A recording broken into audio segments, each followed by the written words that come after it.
Fired up. So, welcome everybody back to another thrilling session of Strixhaven. I'm here with the Cody kids. Say hi, Cody kids. Hi, Cody Cody. Kids. Hi, Good Cody kid, got Kid. pizza.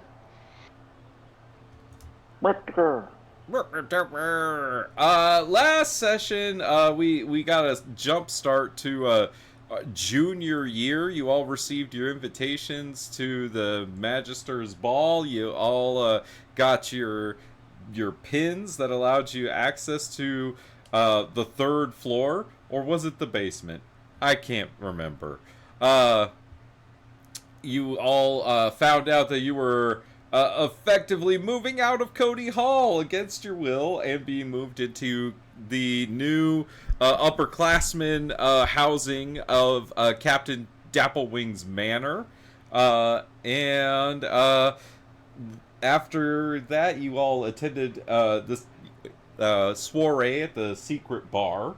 And at which point, Kieran and Lavinia were challenged to a duel in the Fury Gale repository at midnight, which is where we find ourselves picking up with Kieran and Lavinia facing down Serena and Venus in this cavern that has some weird magical things happening inside of it when spells are being cast, even for others.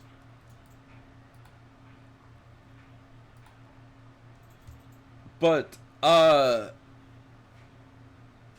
we do pick up with I believe it's Kieran's turn in this vast open filled cavern filled with discarded magical creations and elemental forces infusing the structured walls. So Kieran, what you gonna do? I'm going to cast Chromatic Orb at a 3rd level. Go ahead and roll me an attack roll with your chromatic orb. 14. It might help if I had things pulled up here. 14 is gonna hit. I need you to roll me a D100. Please.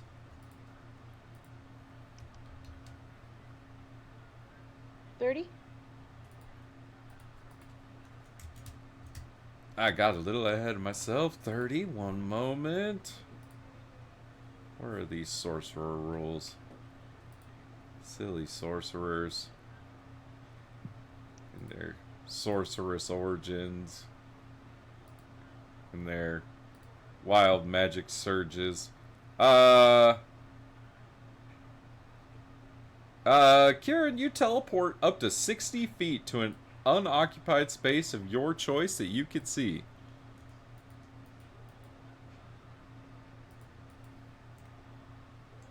Can I move right here? Yeah, you gotta go 60 feet. Oh, I have to go. Oh, it says 60 up. feet? No, it says up to. You could, yes, you could just go over there. Okay. But you have to explain to me what happens when this wild magic surge goes off as your chromatic orb erupts from your hand, soaring into the enemy combatants. What happens, Kieran?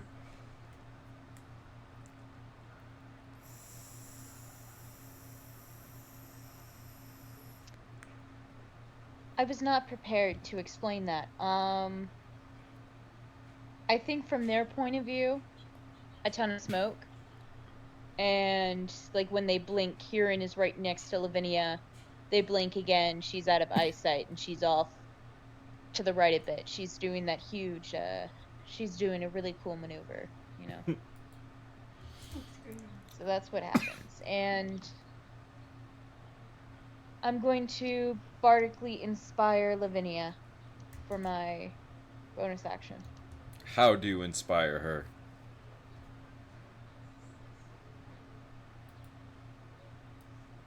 You've got this, Lavinia. Don't Don't mess up. Just don't mess up. Don't mess up. That's what she says. All right, Lavinia, it's your turn. Don't mess up.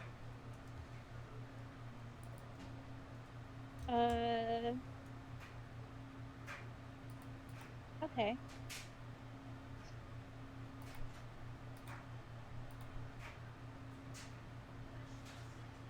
Um,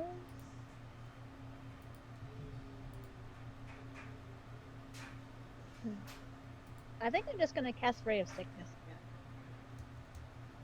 Okay, roll your attack.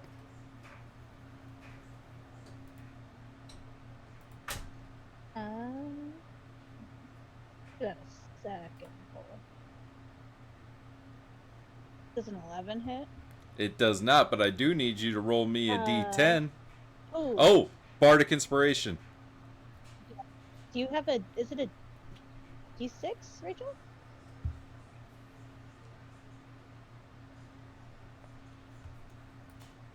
It's a D6, yes.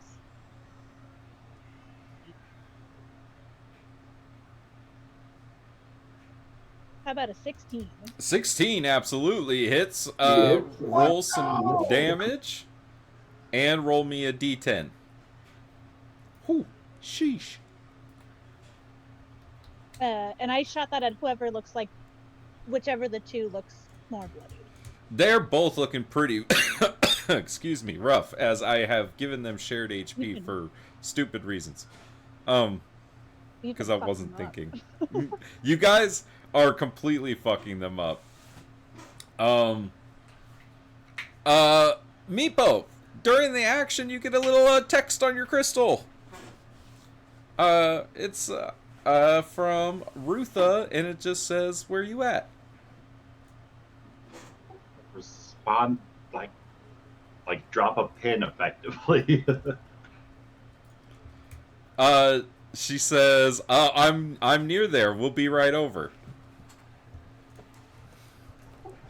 Hey, Chad, heads up, we got incoming. What do you mean?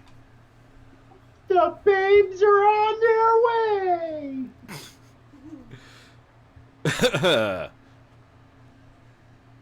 way. Aren't they fighting right now? Oh, yeah, sure, that's going on too, I guess. No, Ruth is on her way with the gals. Oh, your babe is on her way. I get it now. Congrats, Meepo.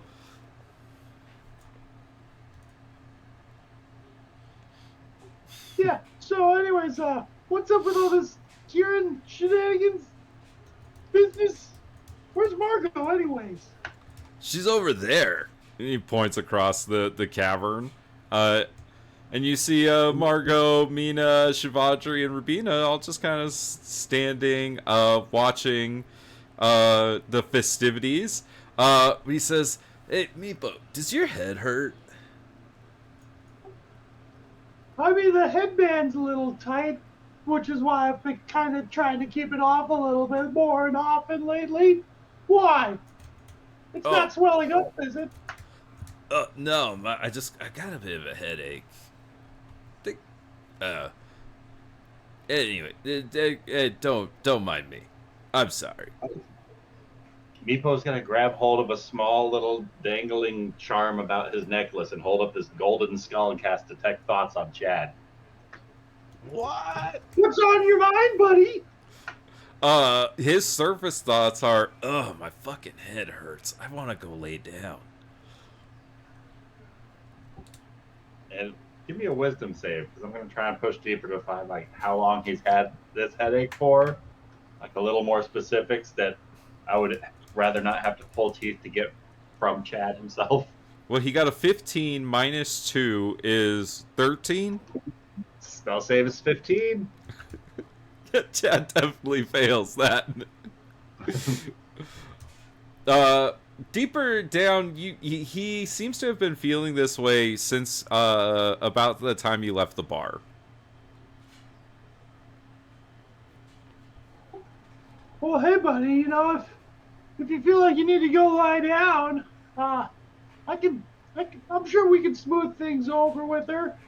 But just, you know, if anything was to happen, and if Kieran and Lavinia got their asses kicked, I mean, let's just be honest, it's extremely not likely. But in the odd chance that they cheat or something like that, and that does happen, you bet your bottom dollar you better be there on the sidelines for my girl. I wasn't gonna go anywhere, Meepo. And at that moment, Serena is gonna cast the darkness spell on Luvinia. So Lavinia, you are shrouded in darkness, and I don't remember what the radius of darkness is off the top of my head. 15-foot radius? Yeah, 15 feet.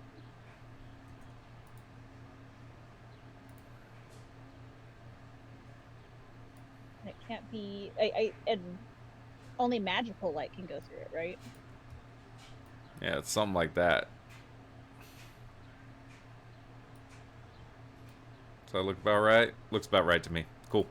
So Lavinia, a sphere of darkness is dropped on top of you, and Venus looks over at you, Kieran, and sends a ink lance your way.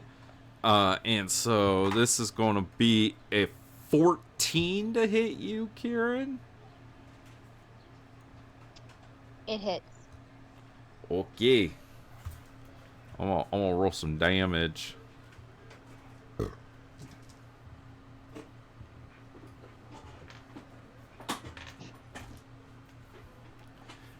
You take 19 points of necrotic damage, and I need you to make a Constitution saving throw. Wait, hold on.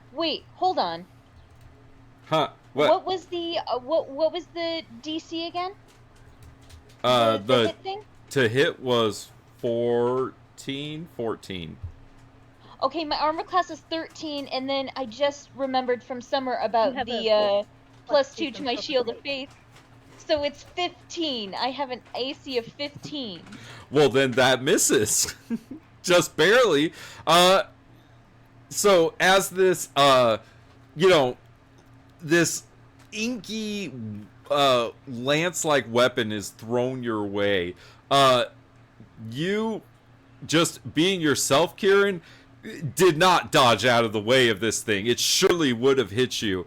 But there's this shimmering, like, gold and black shield around you as it impacts with this like force field around you, Kieran, and shatters off of it. And you are unaffected. But in that moment, Kieran, you see Venus immediately after throwing this inky bolt at you, grabs her head and with both of her hands, it just like grabs her head, and you hear her scream, and she falls down to her knees and falls onto the ground unconscious. And then Serena does the same thing next to her, and you see that Xanther and Quintilius behind you both grab their heads and fall to the ground, as well as Mina, Shivadri, and Rubina. Not just things happening. Oh fuck. Alistair, next to you, Aurora, Yeah. Rosie, and Retta all grab their heads and fall to the ground. Meepo, Killian, and Chad grab their heads next to you and fall to the ground.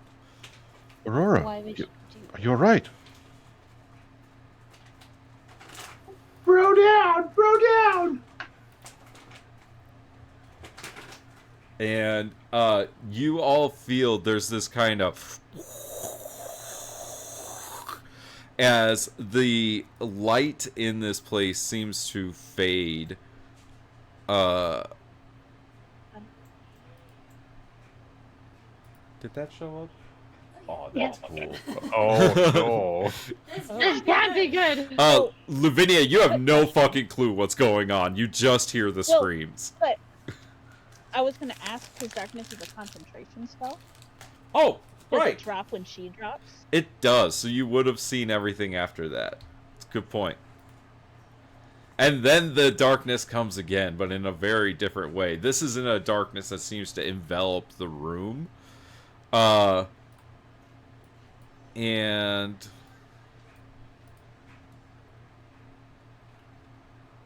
Hold on.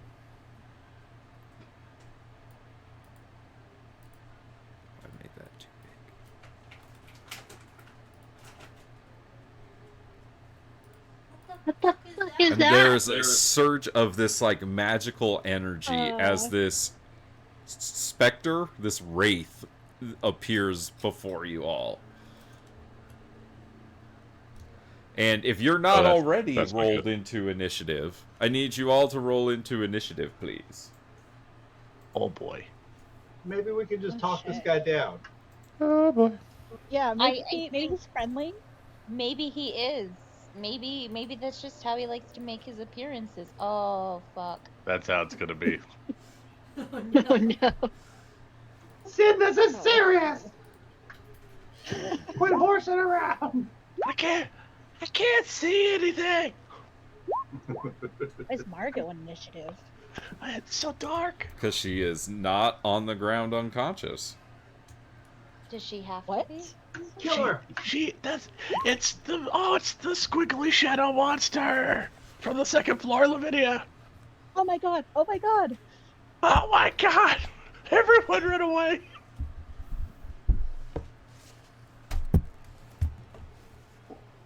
I didn't think we signed up for the battle. I just came to watch. We had bets going. I mean, I didn't. I was watching everyone else take bets. I don't have money. Bryn was running the bets. We haven't exactly worked out how this is gonna go. I have an idea, but Can I bet on the race?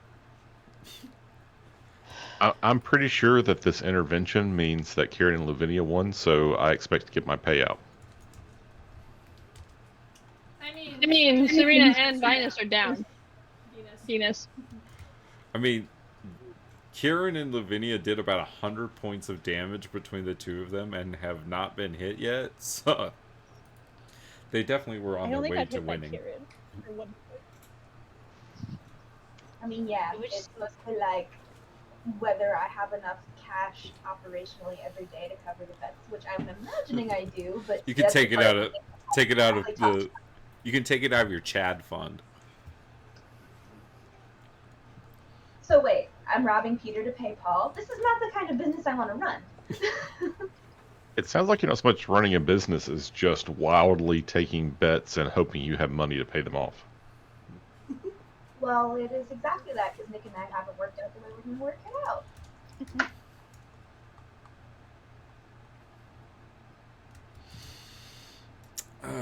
Who do I need to add? Okay, I need to make sure Tasha's on there. She got 5. Who else isn't on there? Got 1, Yeah, 2, Bryn at 3. 8. Bryn at 8. Thank you.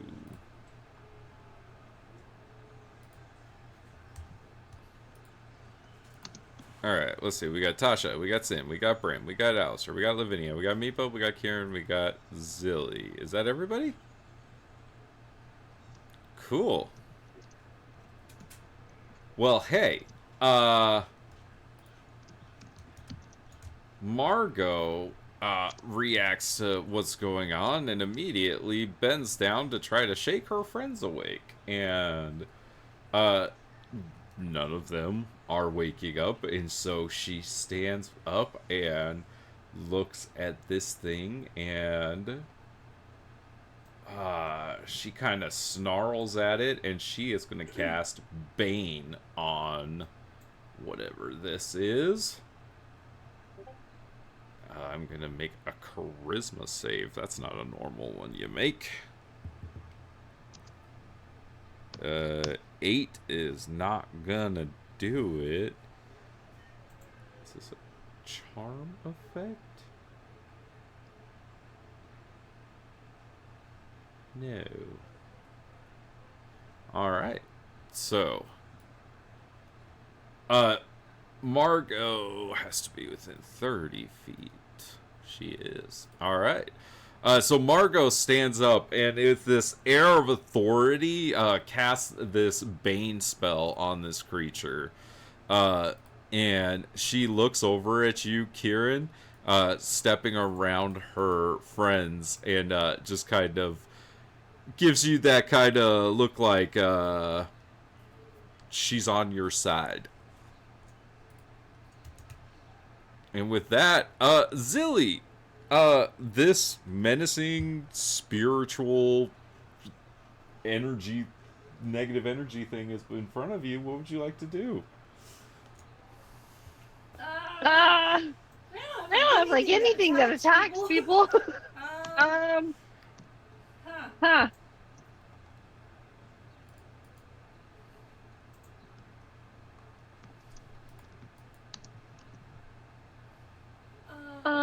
Hold on. I'm reading spells. Guys,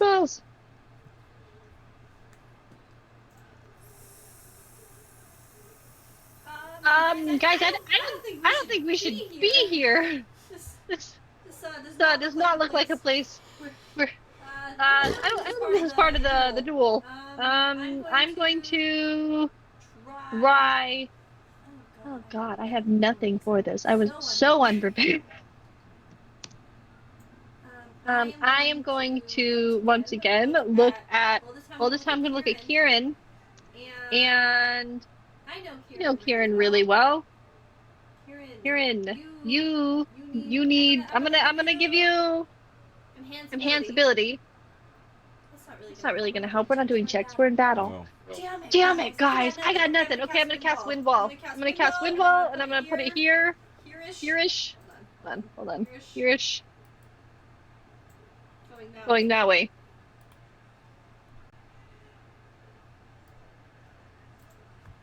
If that's how it works, I remember.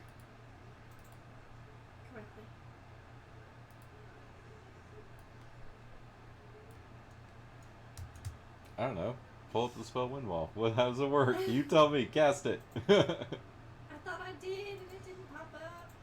Oh, it is popping up right there, but It doesn't have the description. I was hoping. It says a wall of strong wind rises from the ground at a point you choose within range. You can make the wall up to 50 feet long and 15 feet high and 1 foot thick. You can shape the wall in any way you choose as long as it makes one continuous path. So like, could I even make it like a loop around her to like try and push her, whatever it is, away from my friends, from all angles, like a curved C wall.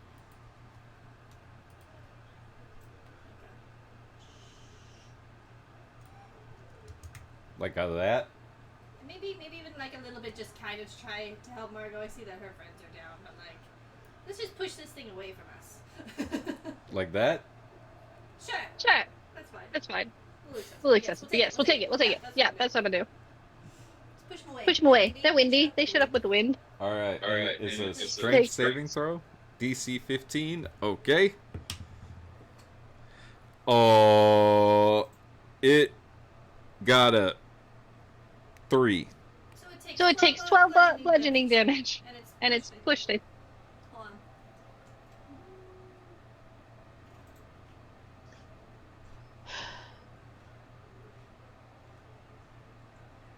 on. It says smaller flying creatures or objects can't pass through the wall. So yeah, I don't think it pushes them. It just takes 3d8 bludgeoning damage on a failed save, or half as much on a successful one. So it just takes damage. Okay. It gets beat up by the wall. Okay, roll your damage. I did. It was 12. Is that first roll? 12. Got it. Well, 12. thank you. I'm reading its resistances and things like that. This is, but okay, I got it. All right, 12. So this roaring rush of wind erupts. Zilly, I need you to roll me a d10, please.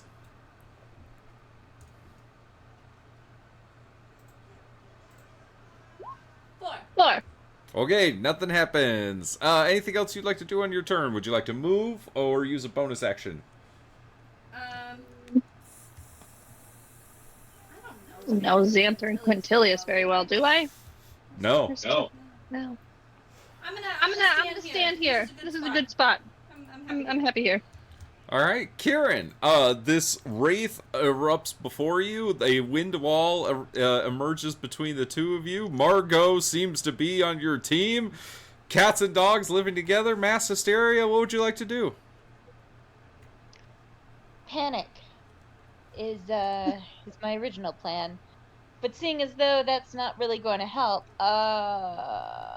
I'm going to cast Magic Missile at a 3rd level.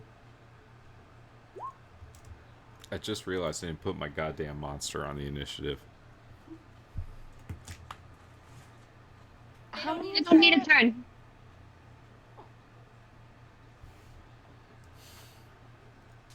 Okay, you create 3 glowing doors within range. You'll have 5 for a 3rd level spell slot. That's what you're using. 5, thank you. Damn it. I know. I'm sorry, Ryan. Okay. Whoa. 3rd level. 4, 8, 11, 16, 17, 18. Did I count Sure. that right? Yeah. All right. 18 damage from the magic missile.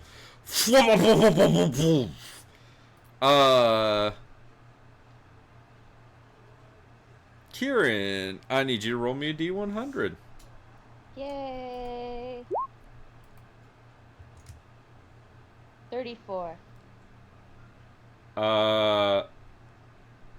So not including this spell, maximize the damage of the next damaging spell you cast within the next minute. Ooh. Hooray. I'm going to retreat 10 feet. What do my sorcerer points do again? It depends on what you picked. You can like twin the spell, quicken spell. You have to select between what you want them to be able to do. That's your meta magic. Oh, that's your Or meta like magic. remaining spell slots. Tides of Chaos. Once per you gain the advantage of one attack You use your turn. sorcery points for meta magic. Where you Yes. gain Yeah.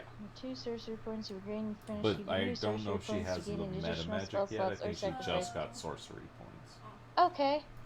Alright. I am maturing.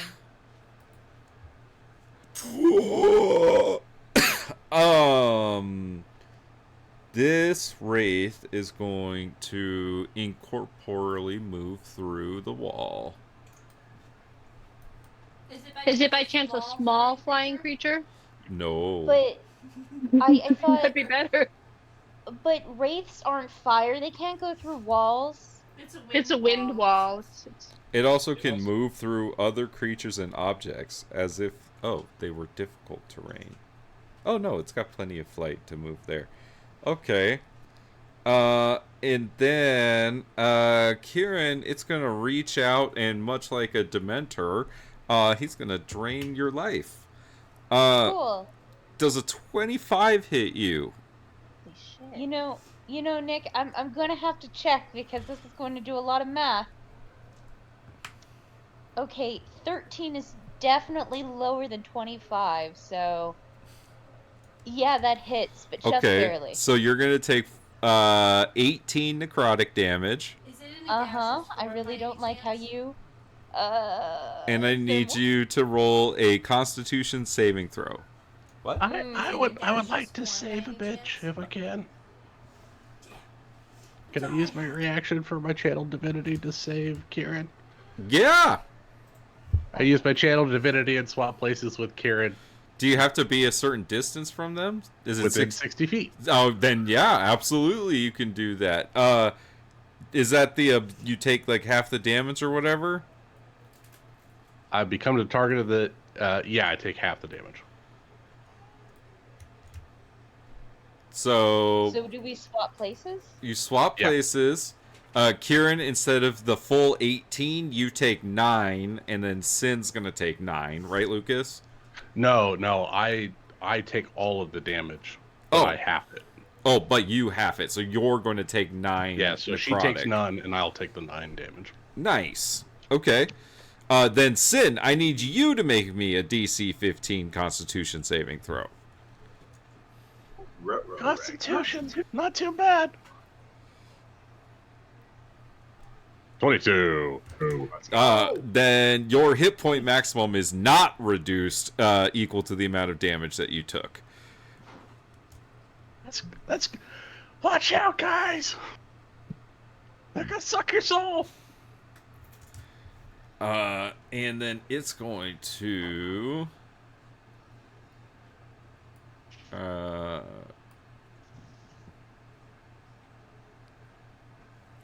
no, it's not.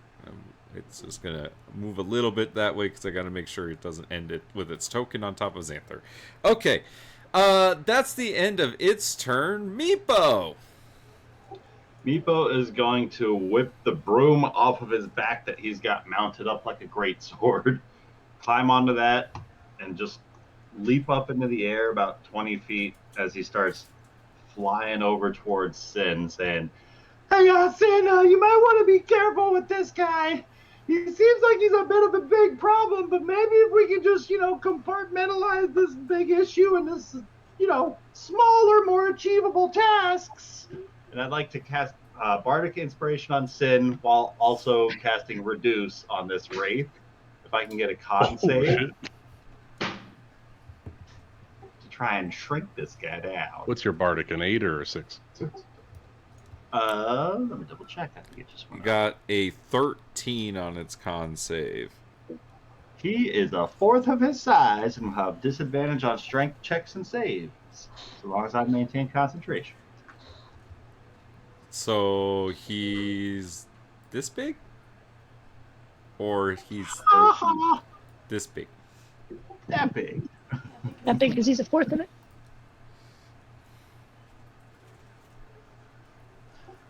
Lucas, it's a D8. Right on. I want to read these condition immunities.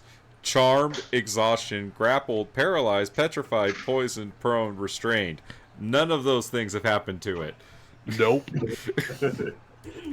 And then Meepo's going to drift up a little bit higher and just start peeking around to see if he can see any other nearby groups that might have passed out similarly.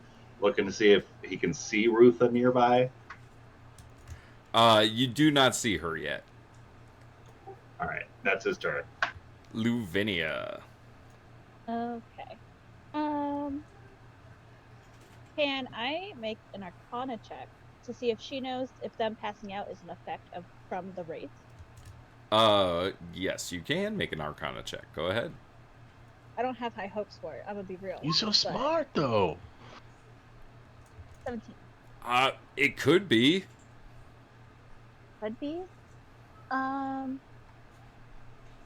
would like to cast Dispel Magic to try to dispel whatever is affecting them. I'll assume it's like a sleep kind of thing. Do you target a specific person? No, I can target a creature, object, or magical effect within range, and the range is 120 feet. Okay. So, So targeting the area that you're in is going to dispel the oh wait. What level is the spell? If it's 4th or higher, I have to make I was just thinking that. Yeah, you need to make a check. So go ahead and make me the I have to make a wisdom check. I think that's the DC right. equals 10 plus the spell's level. Okay, so your DC is 15. Okay. Oh, of course, Lavinia Smoked got it. All right, so the darkness that is covering this area is dispelled by your powerful cleric. What's this look like, Lavinia? Quick question before you dispel that darkness. Oh, sure. Is the dark affecting our class? Is that what is causing this? Because I want to dispel what's affecting them. The headache You're machine? not 100% sure. You hope so. Okay. That's good enough for me. What's it look like?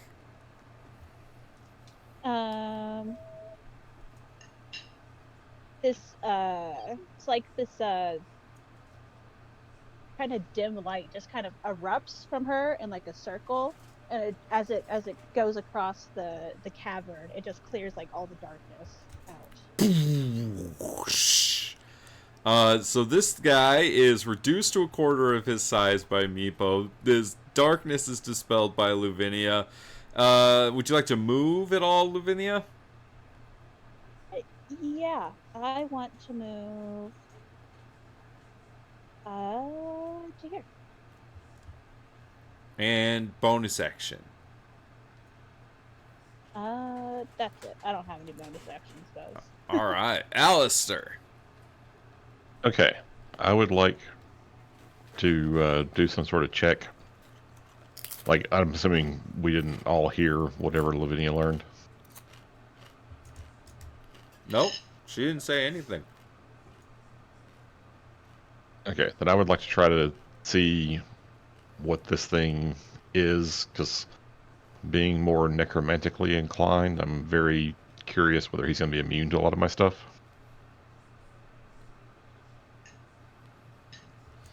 Yeah, make me an Arcana check or a Religion check. How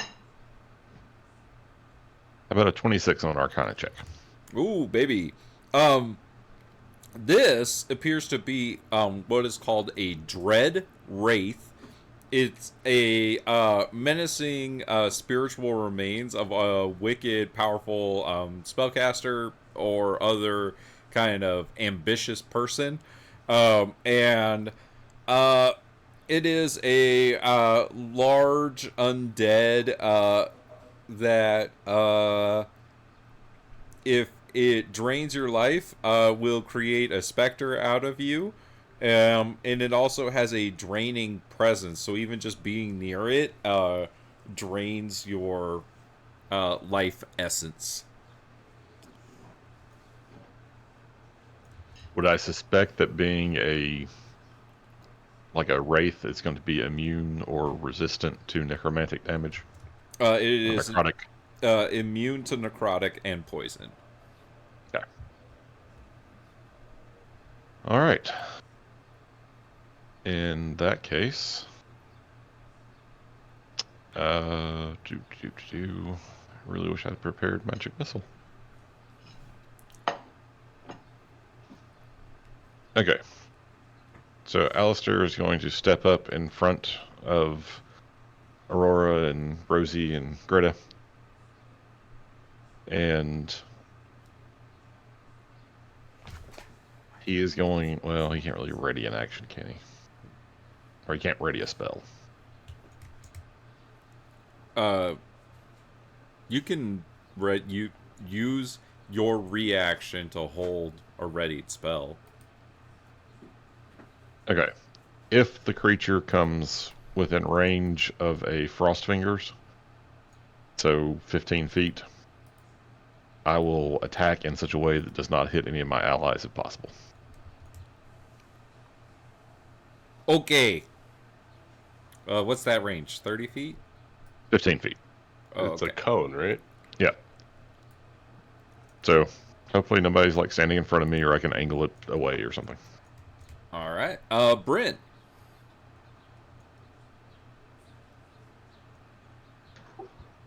Oh no, oh dear, what happened? How did this get so out of hand? Well, I guess I'm going to throw a firebolt.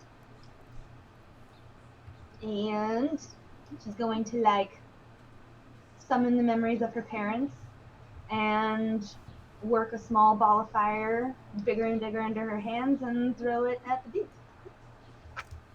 Fire away. Oh, right. I need to pull up the D&D Beyond. Roller. Oh, boop, boop, boop, boop, 22. 22 hits. Roll some damage.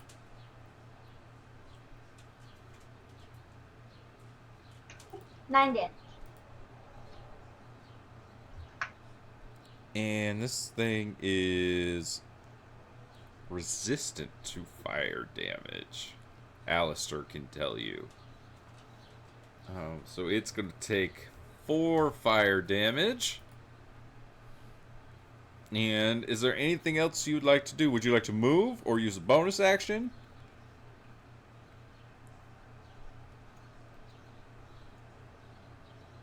Roll a d20 for that.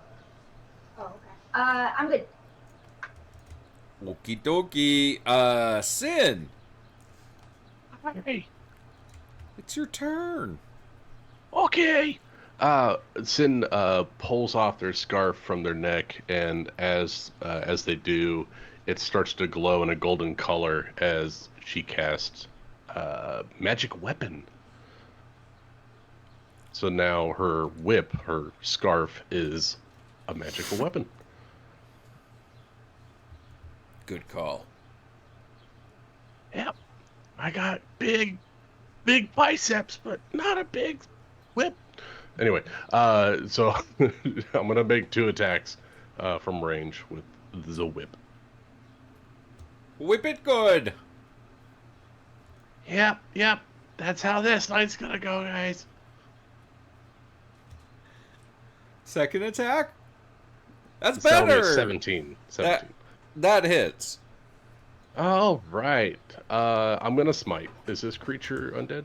This creature's very undead. Wonderful. All right, second level smite, which I believe is 4d8. Yeah. 2 for first level, 1 for the undead, 1 for the second level. 48. All right, here comes the whip. Minimum watch damage. That's 6 points of damage. Now watch me whip. Now watch me nay. Oh my god. 17 points of damage. So 23 7 total for that.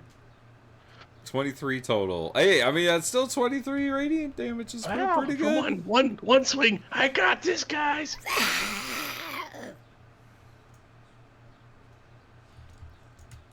When does it get a save against the reduce spell, Meepo?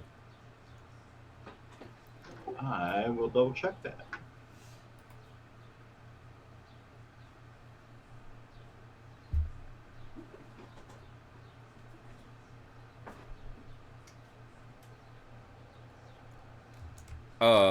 Tasha.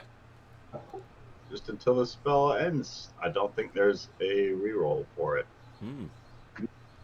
So as long as concentration's up.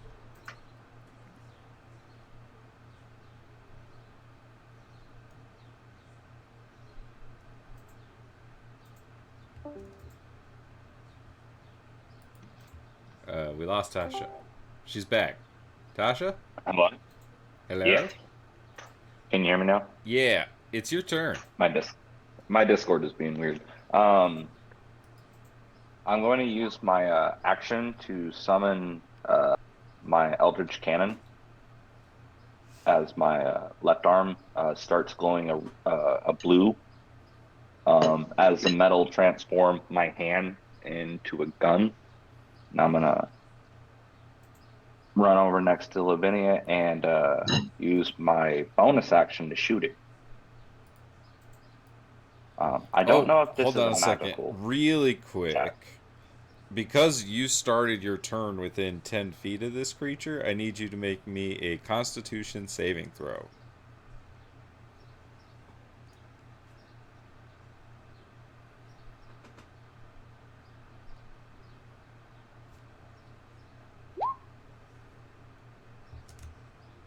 Dang. 10. The DC is higher than that, so you're going to take 11 points of necrotic damage, and you have your hit point maximum reduced by 11. And that's going to last until you finish a long rest. Now you can keep going. I make a ranged spell attack.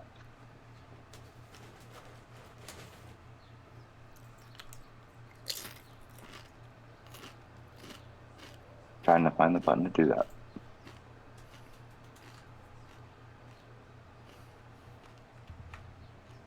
Well, it's the same modifier as this, so I'll just... Oh, no. Oh, that's a natty 1. So that's the kind of night we're going to have, huh, Lucas? That's what you said?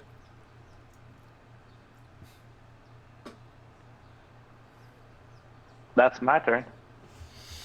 All right. Well, the NPCs are going to go. Xanther fails his Constitution save. Quintilius makes his.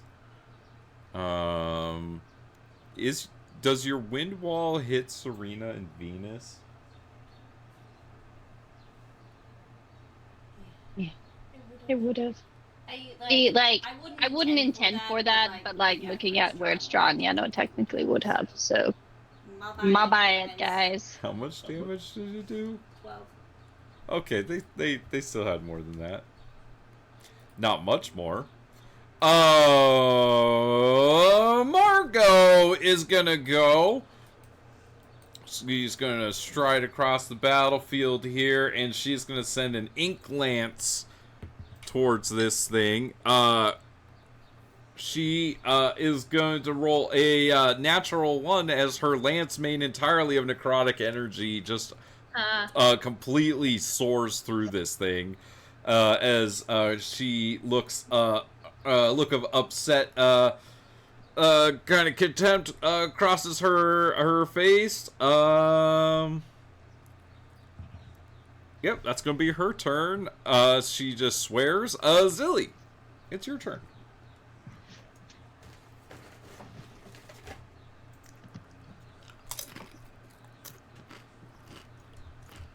Oh!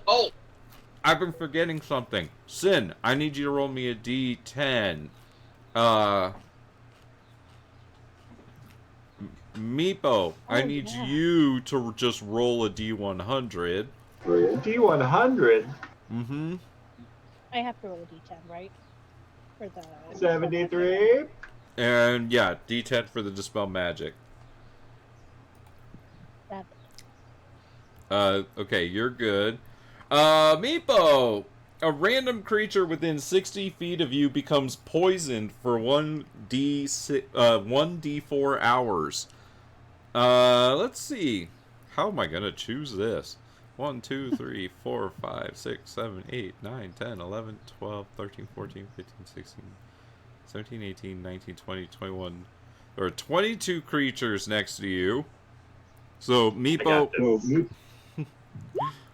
1d22, please. 17.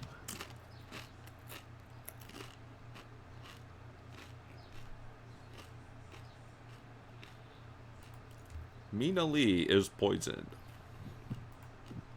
Oh no, he's poisoned Mina!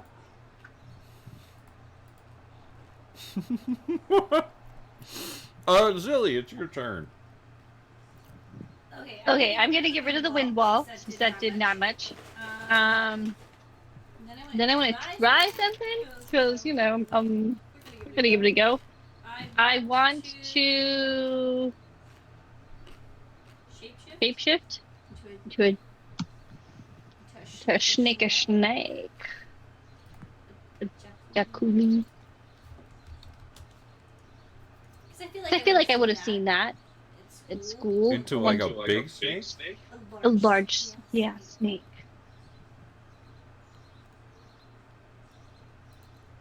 Super cool one. What size is it? Large beast.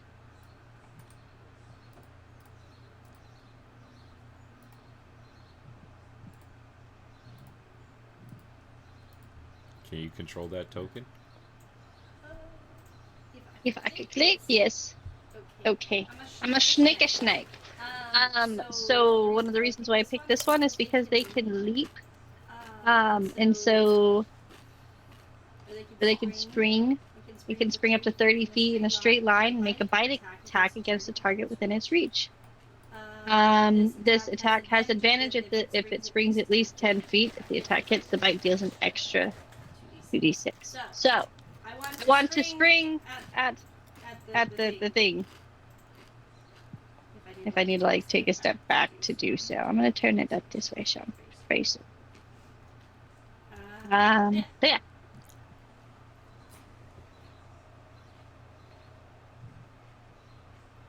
Okay, make a bite attack. That's what it says. I don't know.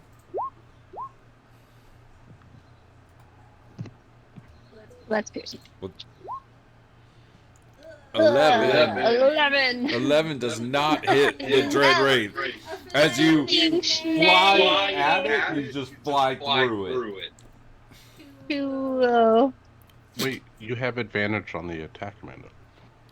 I have advantage because I'm going more than 10 feet. So I'm trying again. A 17! That hit. And then it would get 2...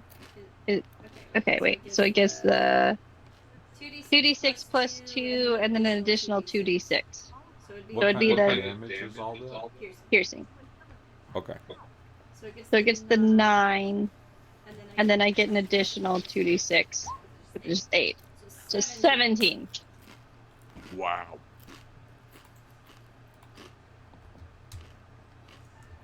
Alright, you sneaky snake. I'm sneaky fucked after this, but that's fine. Let's do it.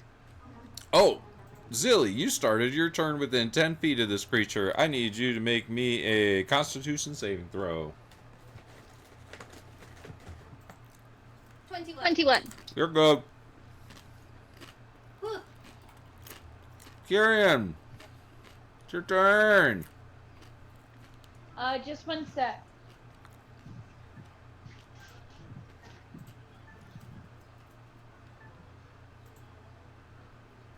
I found my mouse. Yay! How's my hit points? I need to do that.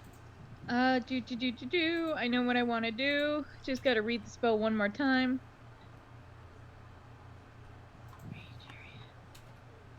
Oh, it's 4 inches. Okay, that's fine. Okay, Kieran is going to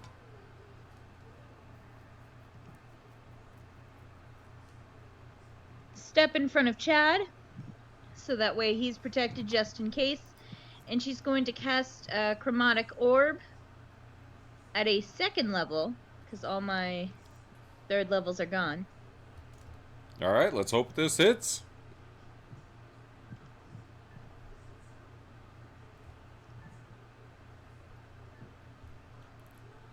A 10 does not hit, unfortunately, Kieran.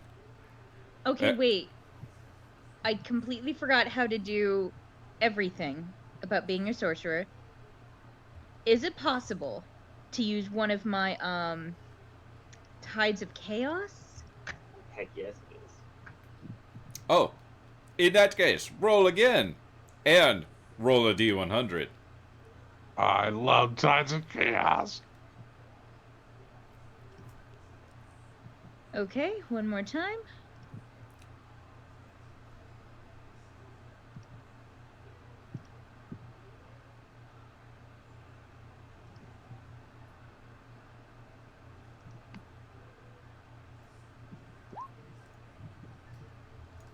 A 13 does not hit. As this orb, probably would have hit this thing when it was larger, but as it shrinks down, Kieran, you just miss it with your chromatic orb, as you are transported to the astral plane until the end of your next turn, After which time you return to the space you previously occupied, or the nearest unoccupied space if that space is occupied. So Kieran unleashes this chromatic orb and then disappears. Just gone. You're safe for this round. Cool. Kieran, At least Marco didn't see it. you disappear and find yourself just floating in the astral sea. You look off into... There's just like nothing around you as you're just kind of floating. You can look off into the distance and you see what looks to be this impossibly large, just like floating... It almost looks like the corpse of a creature off in the far, far, far distance. But it's much too big. If you were close to it, it would be much too big. But you just are floating in the astral sea. Is it what I think it is? What? Nothing. I don't know. What do you think it is? Is it a callback? I don't know. Back in the cave, this creature is going to get up in this space, and it is going to drain the life from Tasha, Lavinia, and Sin. So Tasha, that's a 22 to hit. If it leaves my threat range, can I attack it again? Oh sure. Lavinia, that's a dirty 20, and oh my God, Sin, that's a 27. Yep, that's gonna hit. Yeah, I rolled well. I'm sorry, y'all. A 21 to hit? 21 hits. Or 9. Okay. He takes 9, halved because he is incorporeal. 4. Okay. Tasha is gonna take 9, 12, 16 points of necrotic damage, and I need a Constitution saving throw. Lavinia +4. is gonna take 19 points of necrotic damage, and I need a Constitution saving throw. Sin is gonna take 8, 9, 13 points of necrotic damage, and I need a Constitution saving throw. Tasha, your hit points are reduced by the number of by the amount of damage. Tasha has an 18. Oh, she got your paladin thing. Never mind. Paladin aura. The aura of the girl code. I didn't even see that. The aura of the girl code is protecting you all from this wraith's ill effects in this moment. I would say this is a chamber of secrets, y'all. Don't get lost. Meepo. Well, Meepo is going to keep on panicking a little bit, and in his exasperated Because breathing, Kieran disappeared. Kieran's gone. Everybody's getting hurt. He's doing something weird. Don't get too close to him. Can we all just pause, time out? and he's going to cast command to have this guy just halt. Is command a charm effect? Good question.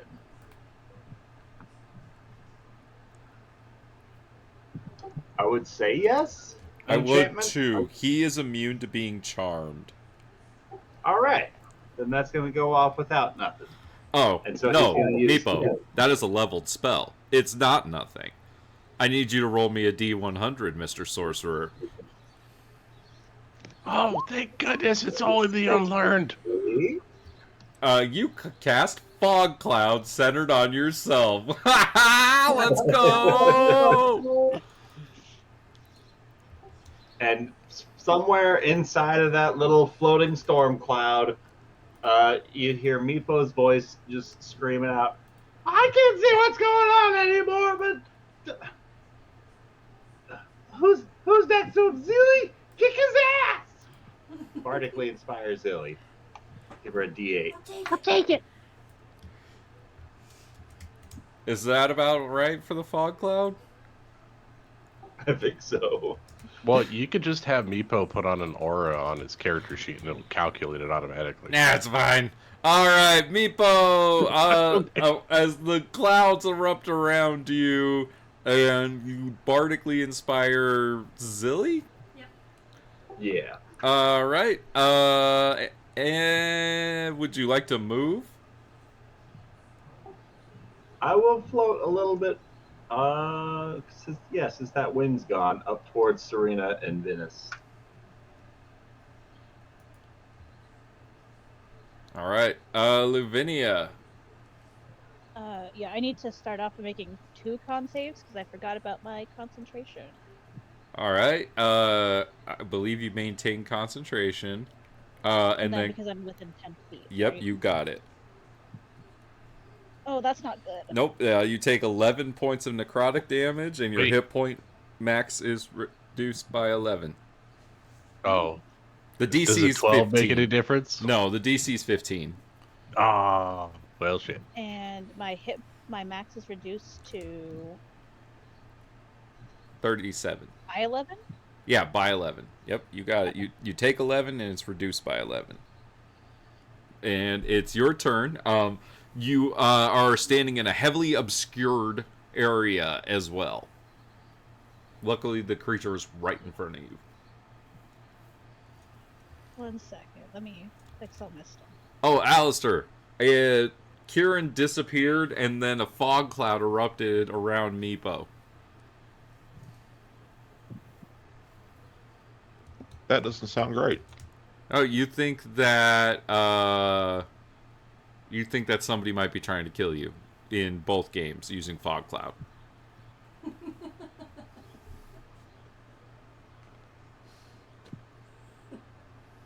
It's Rachel, isn't it? It's Rachel. Yes. Take it, Rachel. Okay. Consistency is key. Yeah. Amanda with Miyushi. Fireball. Every chance. Let's go. Fireball always works. 100% of the time. It would be perfect for right now. Think of all the people. It would. It'd be great. So much You can't collateral kill us if damage. we're already dead.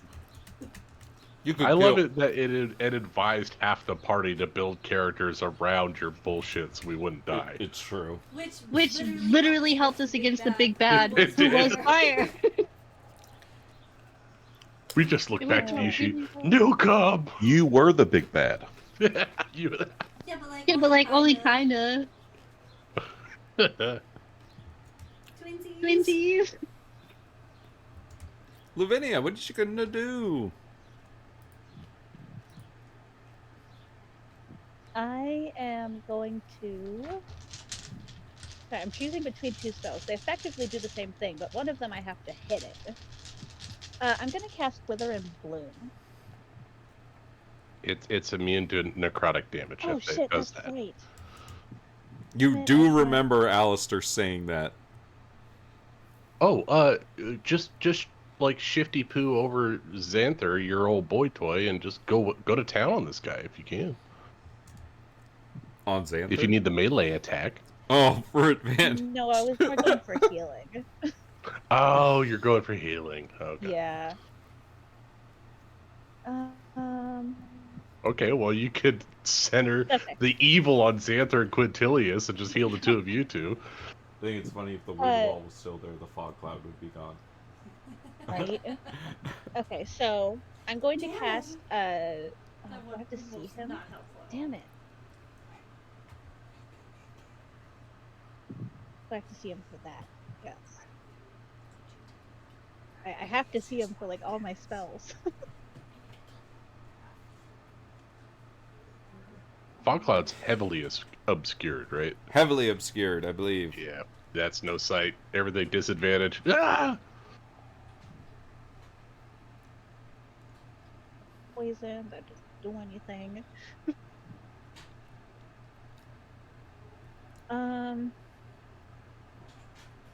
Do you have like cure wounds where you can just touch Tasha and heal them?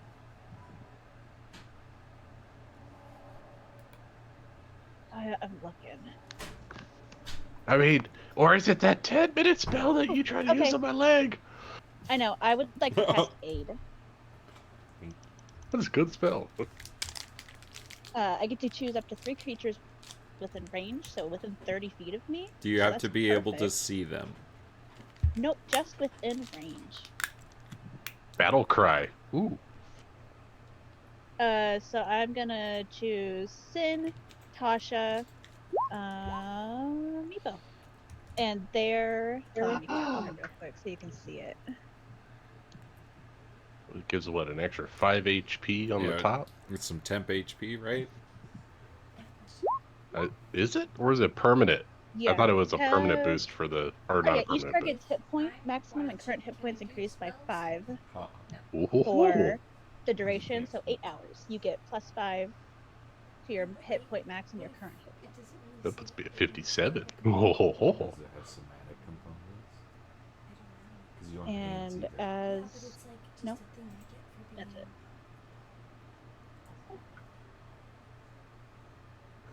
I feel like a million doubloons.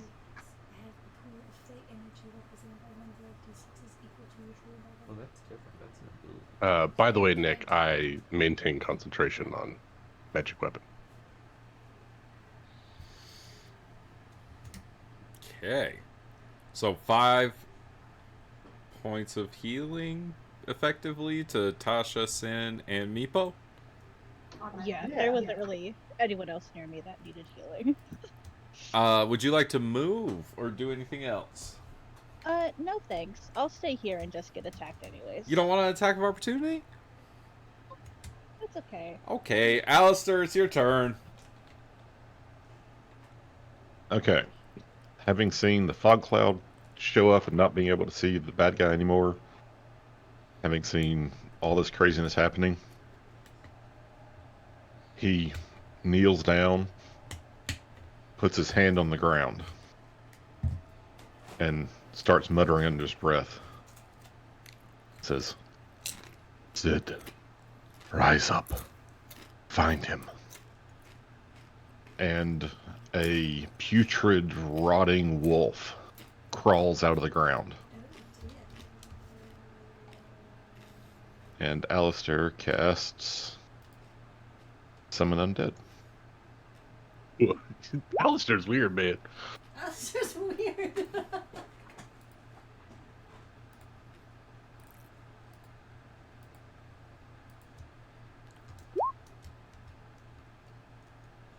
And does that work?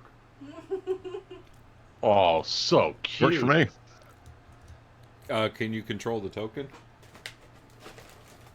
Sure can. The third shot should be the charm. Okay. Oh, I also need Dark you to vision roll doesn't help. I need you to roll a d10, and yes, Lavinia, I need you to roll a d10 as well. Oh, I cast a spell earlier too. Do I have to? Was it a leveled spell? I cast magic weapon, I think, when I was close to it. If I didn't have you roll for it, I need you to. Oh, okay.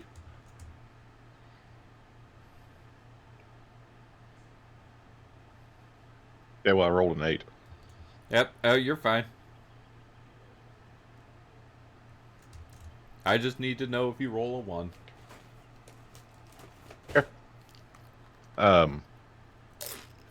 Dark vision doesn't help in the heavily obscured, right?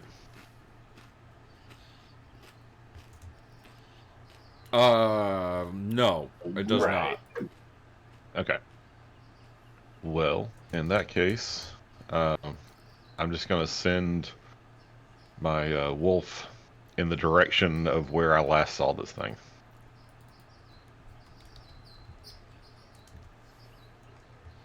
What is happening in this goddamn fight? I think it should be about there. It runs in and eventually runs into Tasha. Tasha, I'm sorry. But, so that's Alistair's turn. Lavinia, next to you in Sin, between you and Sin and Margot, a unicorn appears. Hey, I know what this is all This is all about. Well, I'm gonna roll it into initiative because it's just here for a minute.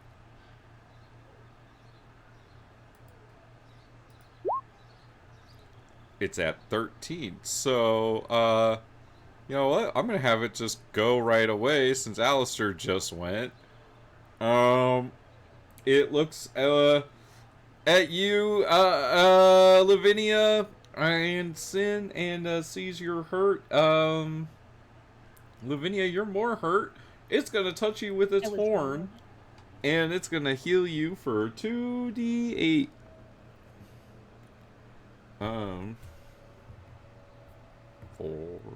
Oh, that's pretty good. 14 hit points. Oh yeah, that's good.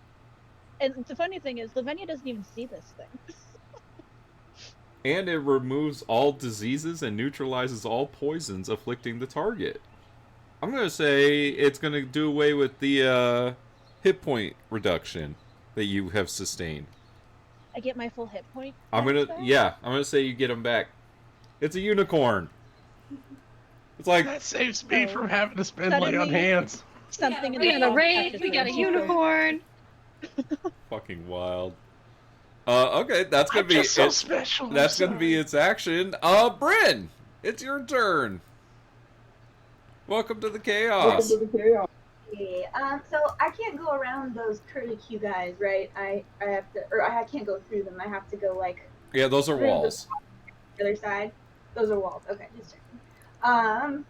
And can I, if I get to the other side to where the unicorn is, can I fire through it so I don't hit it? It is friendly. So yeah. Oh, so yes. Okay. Sorry. All right. I'll do that. Is the heavily obscured from the fog cloud make movement harder? I don't think so. Okay, cool. I'm not. That makes my life easier. Keep going, Bryn. Yeah, you just treat it as the blinded condition.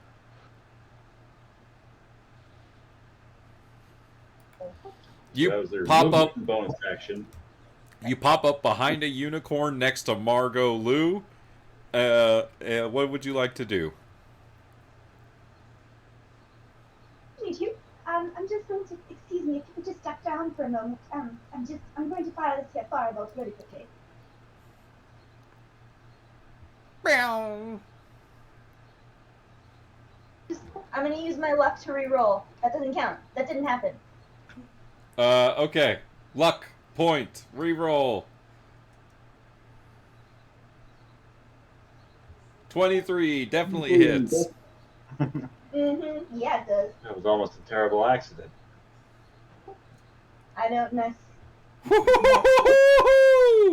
19 fire damage. It is halved because he is resistant to fire, so it'll be halved to 9. Right? Yes. Yes, sir. Anything else you'd like to do, Bryn, with your bonus action or anything? I'm gonna clap my hands together and say, "Yay! Oh, that was lovely. So lucky. Go and put a ducky shot." Sin, it is your turn. My turn's going to be really simple. I'm just going to shift. You do need to roll a Constitution saving throw to start your turn. We'll do that first. 12. That is too low. Is 12? Is that 12 including your own bonus? Yeah, it's all my bonuses. Okay, so you're going to take 11 necrotic damage and have your hit point maximum reduced by that amount. Well, hell.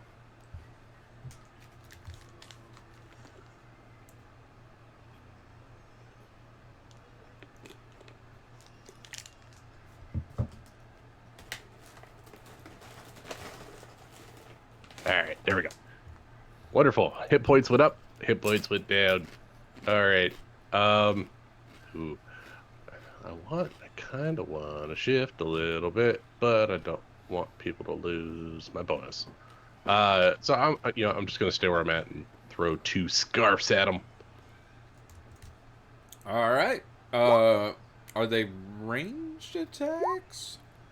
I can attack up to 10 feet. I have reach with it, Up so to. I can do close range. Cool. 18 hits, 24 hits. Woo! All right, 2 first level spites on both those attacks. Do you need to make a con save for your magic weapon? For that damage, yes. Let's do that. Yeah, I'm all right there. All right, so that's going to be, let's see, 2, so 68 worth of radiant damage. Uh-huh. For 2 first level spell slots, roll those d8s. For a lot of damage. 40, I think. I think you're right. Sid, how do you want to do this? I just grabbed this tiny wraith with his giant, weird-looking, like Dr. Beak, and I just wrap my scarf around it and pull its neck and just pop it.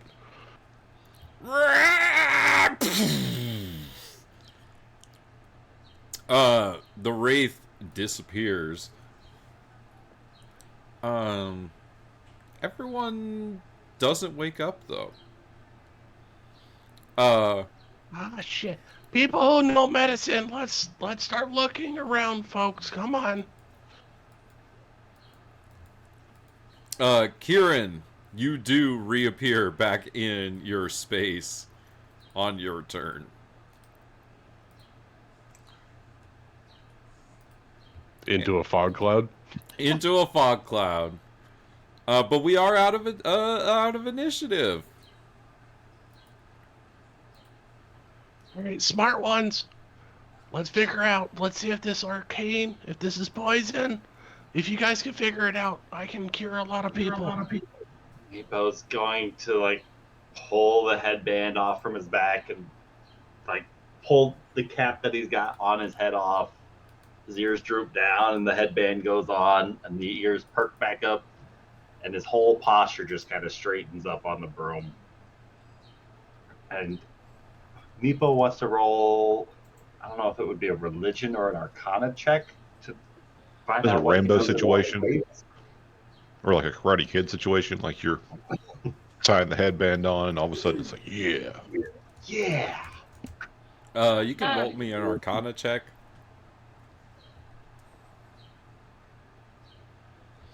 What are you trying to divine with this arcana check?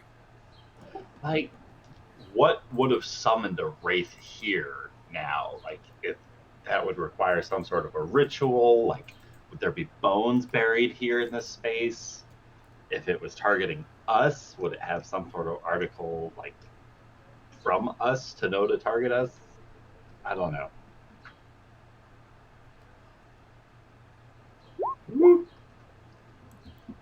I would like to make use of my Tides of Chaos to re-roll that. I'm always happy for Tides of Chaos. Absolutely. With a 15 instead. It's hard to say. Like, as somebody who is familiar with this campus, Meepo, you do know that this place has, like, it's known for the, like,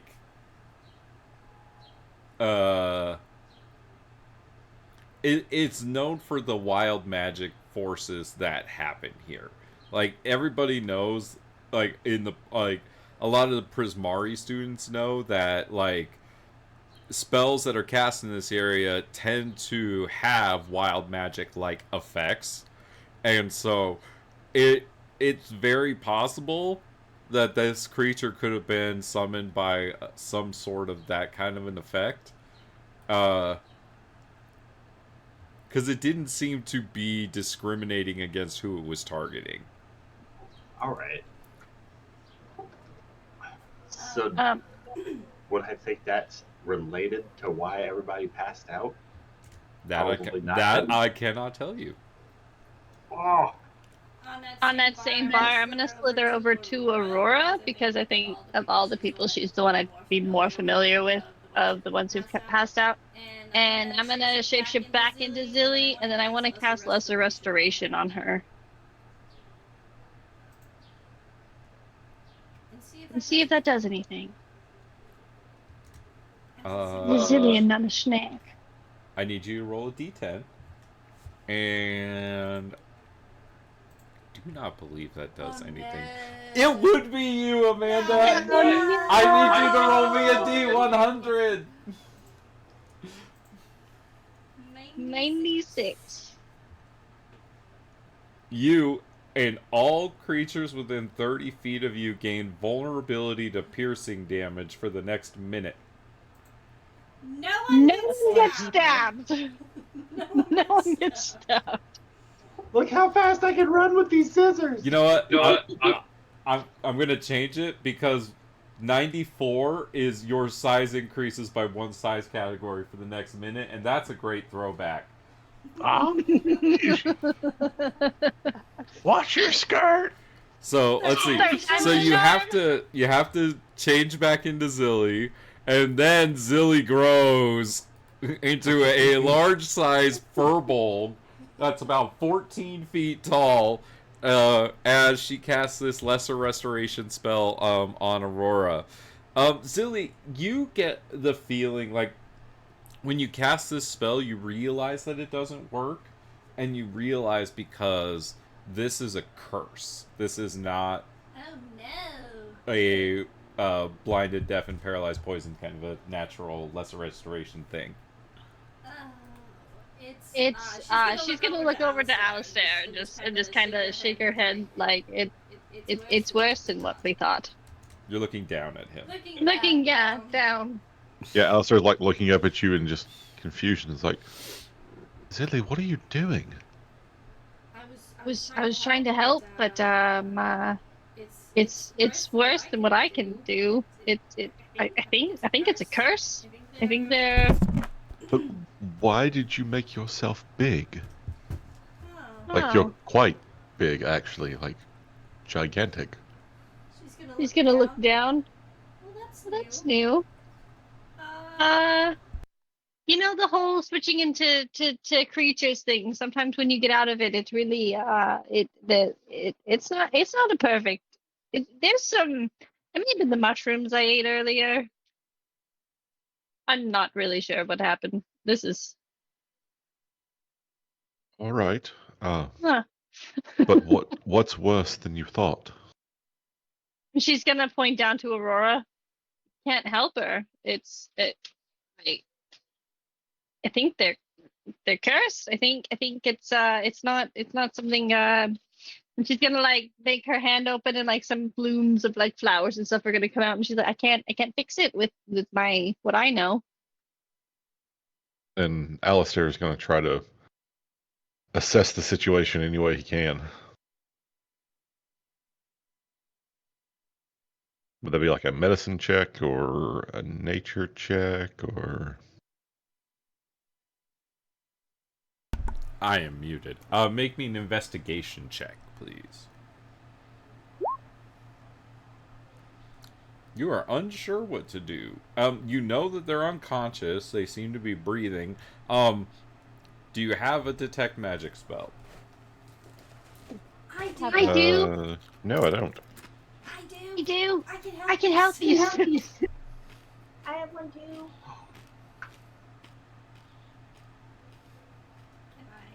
Can I assist him by casting detect magic? Yeah. You guys can talk to each other and ask those things. I don't know what's going on. I don't know why we weren't affected. I don't know why they were. I saw you try to heal her, but is there some sort of spell on her?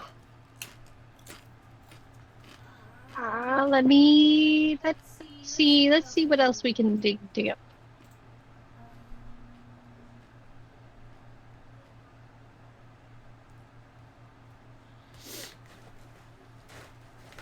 Casting at a higher level doesn't do anything different, does it? I don't believe so. No? Okay, then I'll just cast it at its normal level. I need you to roll me a d10. Oh, good. Oh, good. 7. Ah, I wanted it to be 1. I really wanted it Just to so be I 1. can be double. When you cast Detect Magic on them, you see this aura of enchantment magic that surrounds them, but there's like this like strange element to it that you can't quite place. It's you you see her like trying to like look at and like she's like kind of walking around her and looking at her funny. I just can't quite put my finger on it. There's something strange about the and she's gonna do like some finger like jazz hand finger things. It's not normal. It's not normal. Make me a perception check, Zilly. 13. Okay. Okay. Tasha, I see an investigation roll from you. What's up?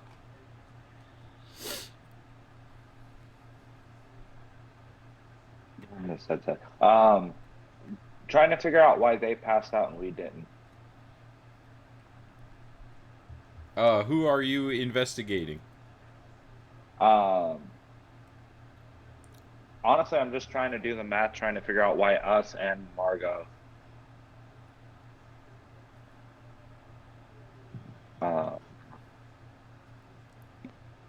Yeah, that's pretty much it. I'm gonna say I'll investigate Quinn. Yeah, you will. Could I assist her with that? Sure. So you kind of are looking at over Quintilius. How do you investigate, like, what's going on with him? Check his body, see if he has anything on him that I don't. Maybe the crystal? Yeah, so you, like, look through his possessions, and you don't, I mean, he does have his crystal on him, and you do, I mean, that's a thought, Tasha. Can I check the back of his neck? You can check the back of his neck. There does weird squiddy thing, or there is the no worm? Yeah, the slug things. There's no weird slug thing on the back of his neck. Damn. Good idea. Can Kieran do a medicine check on Chad? Sure. Make me a medicine check. Come on, Kieran. Kieran. There it is, Kieran. That's a natural 20. Kieran, you start shaking, or do you actually slap Chad? I feel like you would slap him. Abused. I mean,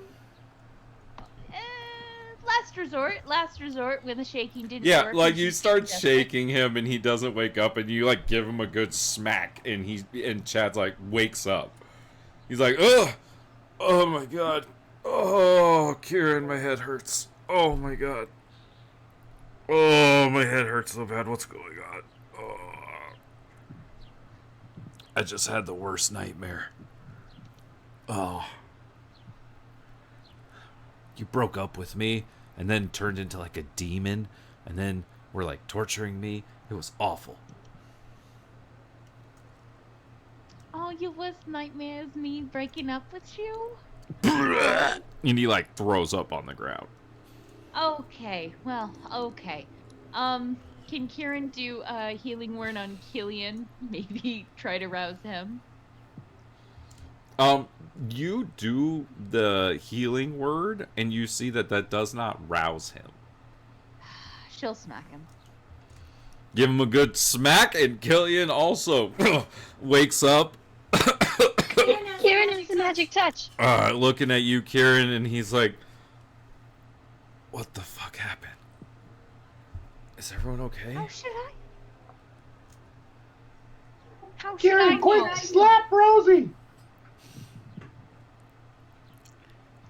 I guess Kieran's going to go around slapping people awake.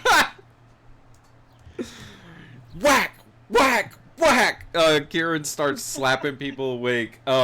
Most people, almost everybody complains about having a terrible headache and recalling vague but like dreadful nightmares. None of them know what happened to them. Most are pretty dead set on going to the infirmary because they do not feel well.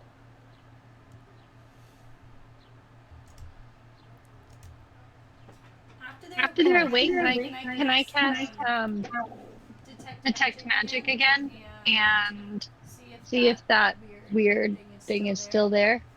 Yeah. Bryn, you're the last one to see as the unicorn is dissipating. It just kind of gives a and it waves its like head at you. Oh, goodbye, Stefan. Zilly, you detect magic, and you can see even as these people are being led off to the infirmary, they all seem to have that faint aura of that weird enchantment magic about them still. And I need you to roll me a d10. Oh wait, doesn't detect magic last for like 10 minutes? Anyway, so you're good. Yeah. Any other investigating of the instance at the Fury Gale? Margot walks past you, Kieran, and she doesn't say anything. She just kind of helps Rubina and Mina and Shivadri out of the cave.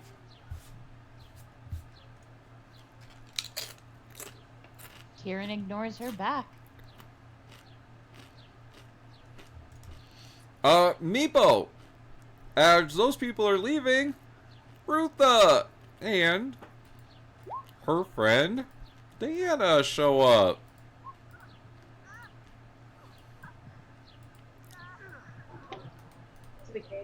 Oh, thank goodness.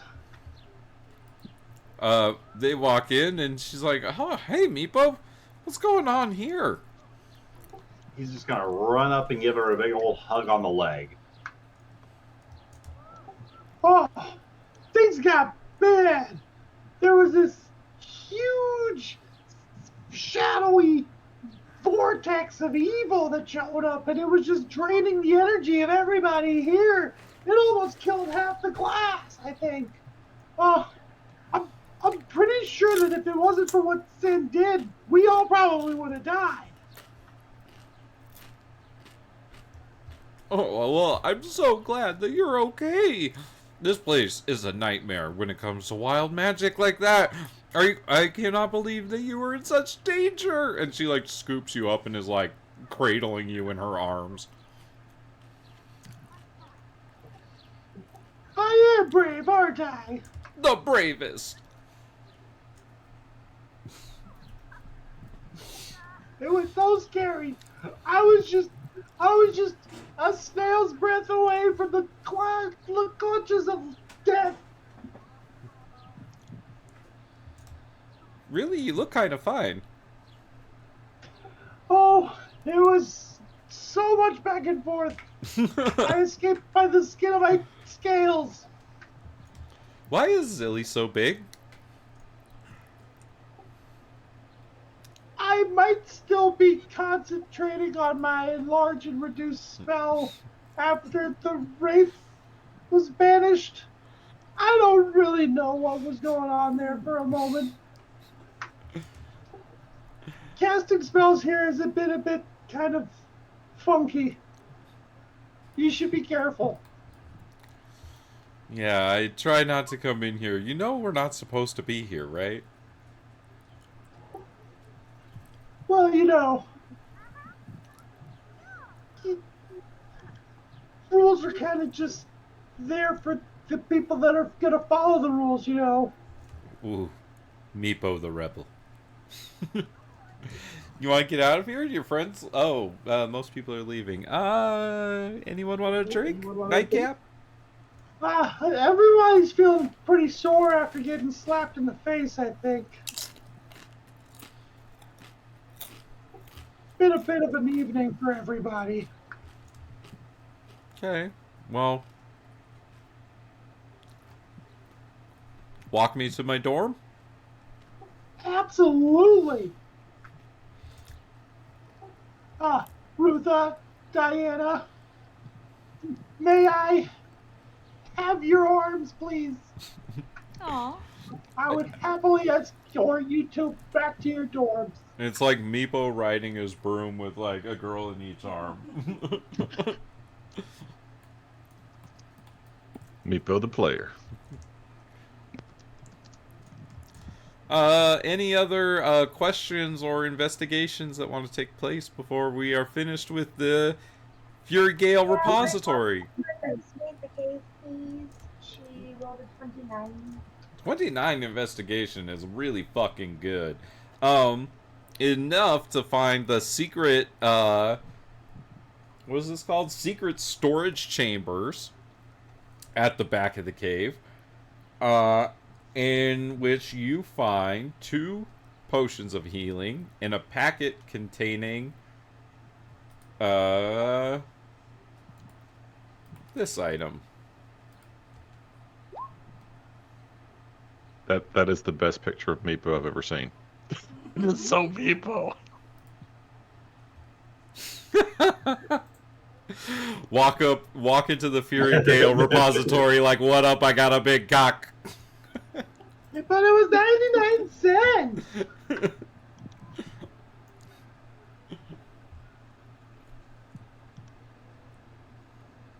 But I don't find any clues as to like why all of a sudden the magic is going haywire down here. There are a number of discarded magical experiments in this place. And you think that the wild magic that kind of affects the Fury Gale repository is because of these dangerous elemental forces that are kind of like suffused in this cavern. Suffused as in just sort of around? Sorry, or do you literally infused. Embedded in like the rock itself? Yeah. So like because of all the experimentation, the very walls have become essentially like echo chambers, so you can't cast a clean spell. Exactly. It's a wild magic place. Oh no, we're going to have to find another place to run the duels. This is going to take a huge chunk out of my income. Or it just adds an element of excitement to them. We almost, like legit, almost died, I feel like, some of us. I don't know if that's the kind of place we want to be having these battles. Considering we're all still students to begin with, and it's very likely our spells are going to bounce off the walls anyway. Sin's gonna pull out a water skid full of lemonade and hand a cup to Lavinia, Kieran, and Tasha. Hey, good stuff, guys. Make sure you rehydrate so you don't dehydrate. And she'll cast Lay on Hands. 10 points to Lavinia, 9 points to Kieran, and 11 to Tasha.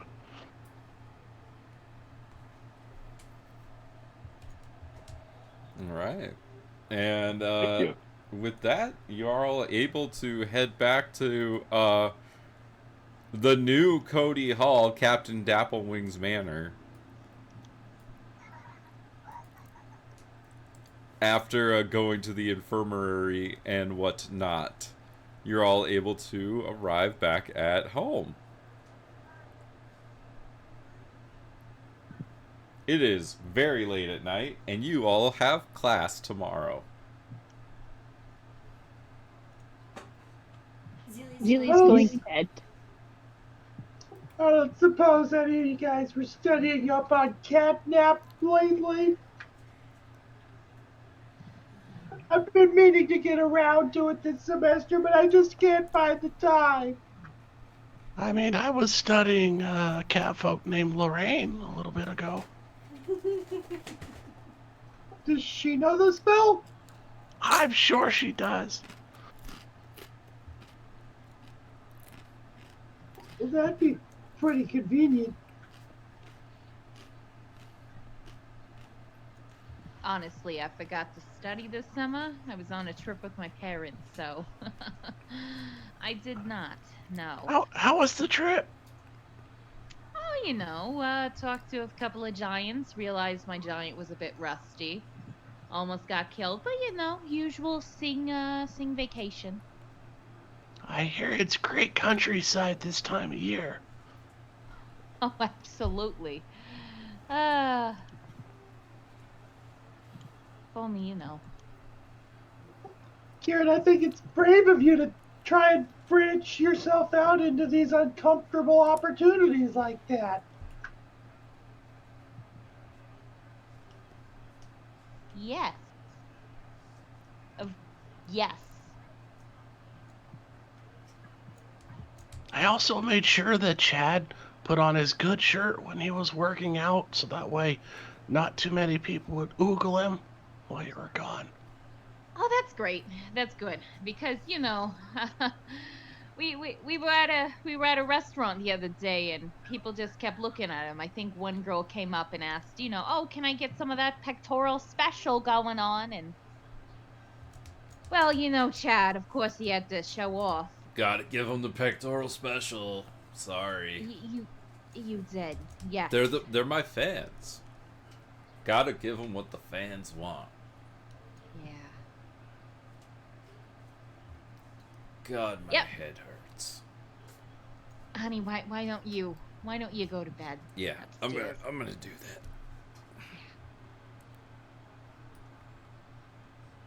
Make sure you take a salt bath, Chad. It'll pull the poisons out of you.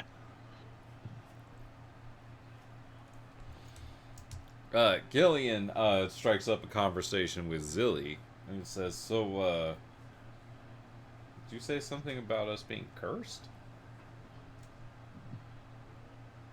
I can't be super sure because, these things aren't really something I've studied excessively. But, yeah, I think it might be along the lines of a curse because it's still, and she's just gonna do the weird finger weave thing around his head. Like, it's still there. You can see it. So I cast detect magic so Lavinia can see what Silly's talking about. Yeah, it's this enchantment aura, but it has this kind of like weird other quality to it that doesn't kind of like register or make sense. Like, it doesn't look like any kind of aura that she would have seen before. It's definitely like an enchantment aura, but there's like something else there. You mind if I take a look? Hand the detect magic glasses to Sid. Oh. Yep. Put them on upside down. I'm sorry, cursed? You mean everyone who fainted is cursed? Well, they all still have the weird aura. Like, if you could see those things, it's there. Weird. It's there. There. But I couldn't say exactly what it is.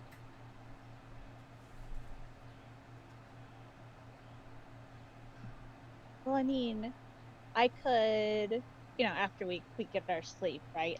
I could prepare remove curse and see if that works.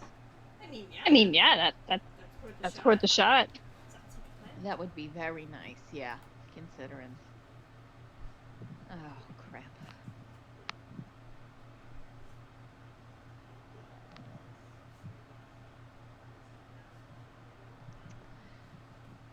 It's really good, though, that at least we were together this time. And there were so many people that we probably won't get blamed. Have we been in this situation before?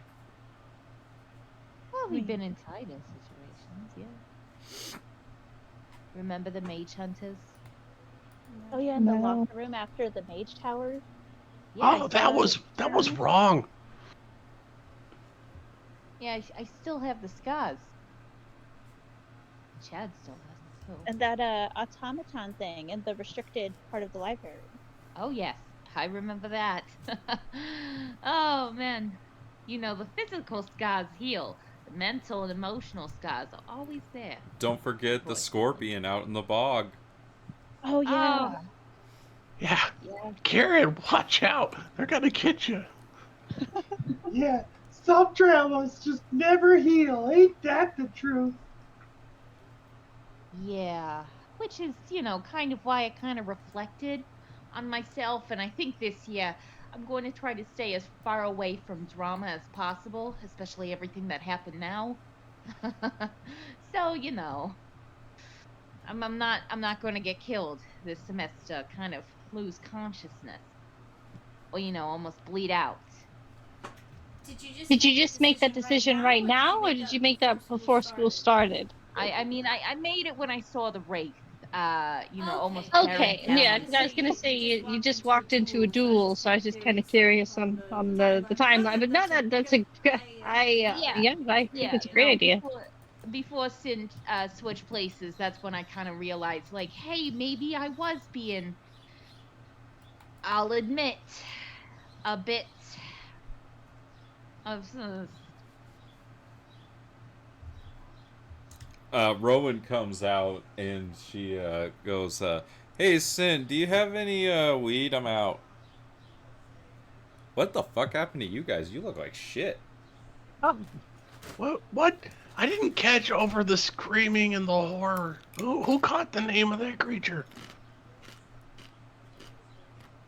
I don't think anyone caught its name. I don't think It was anyone some sort else of fortunate. wraith. I like to imagine its name was Keith, but that's just me. Keith Wraith? Keith Wraith. Maybe Keith Wraith Jr. or something. Yeah. He looked like he had a junior face. It seemed more like a Bonnie to me. Bonnie. Oh. Yeah. Bonnie Wraith. Yeah, sounds right. Yeah. That does sound right. Yeah. Is Has this a nice ring to it. is this just you? Are you guys ignoring me? Is that what's happening right now? Oh, No. Sorry. Yeah. You asked for weed, and you asked what happened. We were telling you. Oh. Bonnie Wraith attacked us. Yeah, there was- Oh, well, if there's weed present, then Rowan just sits down and starts rolling up a J while she's listening. Rolling up the shooby dooby. She puts it to her lips, flicks her own thumb, and a light appears on the end of her thumb, and she lights the joint. She says, "So what happened?" Our lives are in danger again, probably. Jesus, when are they not? I can relate though. That's what I keep asking. I mean, it So- started out where. Oh, sorry, you go ahead, Ben. No, I was just. I mean, we were attacked in the middle of a perfectly innocent and not important whatsoever event. That we were. What was that place called? The bog, the pit, the hell. The Rumble Arena? Wasn't it called the Fury Gale Repository? Or is Right, That's yeah, it. Fury Gale, that's the one. We were over there, So you perfectly guys, innocent. so you guys were dueling? No. Nope. We were having a polite discussion. Right. And I've never been to the Fury Gale repository ever before. Right. as they say no. You weren't fucking dueling. Lavinia nods in her direction, but discreetly. Did you win? In fact, they did. By know? default, I guess. I think perhaps the cave one, because well, it's kind of a spoiled atmosphere. I don't think you can do there anymore.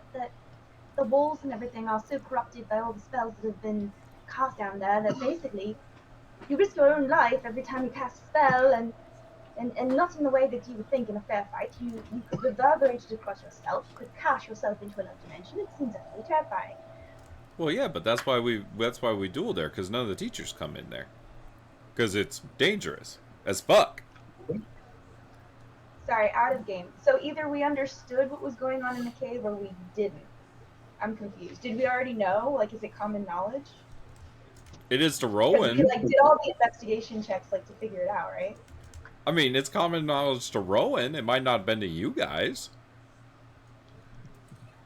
And I'm also assuming that this common knowledge only applies to the random magical stuff, not to the the wraith showing up out of nowhere.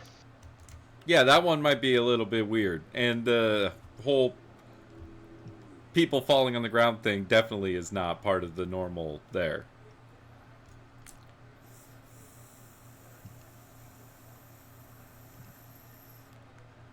So, in your times, have you ever had a wraith attack you? A wraith? No. A couple unicorns showed up once. Sometimes a flump or two. No, this was not. I mean, I guess it's possible it was just a random magical happening, but it didn't seem like it. There's actually a unicorn that showed up this time, but it just sort of stood around.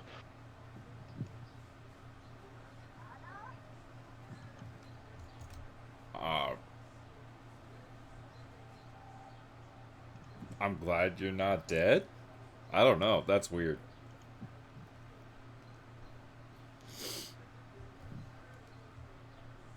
Yeah, let me tell you, unicorns, totally overhyped. And they kind of smell funky, right, guys? Did anybody else kind of smell that? I wasn't close enough to smell the unicorn. Wait, are we talking about the unicorn or the wraith? Because the wraith just felt kind of like death and depression, and also I have to admit, the wraith smelled a lot like Kieran's room last year. Okay, yeah, all right, hurtful, but That was kind of a low blow, Alistair. yeah, kind of was. It was very in a depressive mood. There's no need for that kind of friendly fire here. This is a safe space. Come on now. Apparently not anymore. I'm a Does little that mean that the distraught. dinner table's free game now?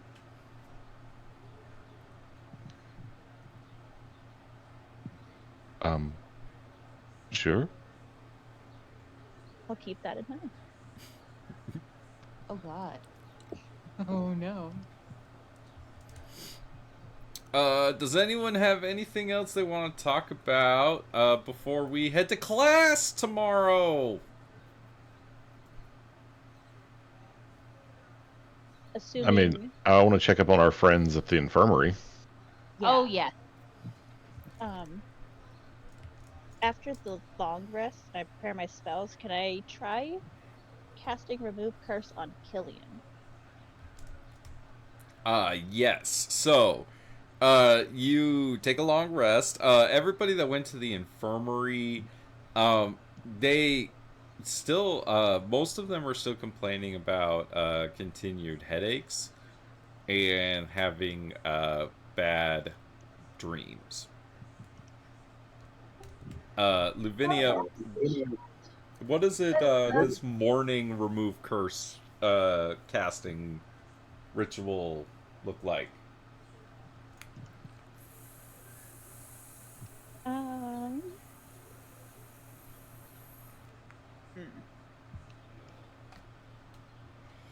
She just kind of...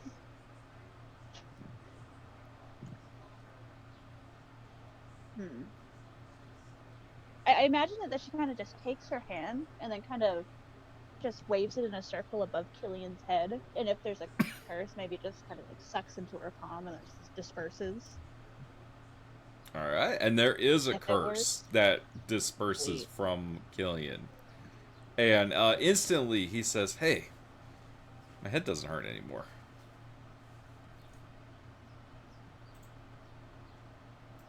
I don't know what you did, but that makes it feel way better. I removed your curse. You were, in fact, cursed. How? Where all did you go yesterday? What did you eat? What did you drink? Did you I was with inhale any weird you. gases? Did you ingest anything odd? I was literally with you all day yesterday. I don't watch you all the time. I don't know everything you do. I mean, I know. I mean, like, I had a drink when we went to the bar. We had dinner here. Like, I don't think I did anything out of the ordinary. What kind of drink did you have? Whatever drink they made me. I didn't ask, actually. I just drank it. Because, you know. Did it taste weird? No, it tasted great. They always taste great.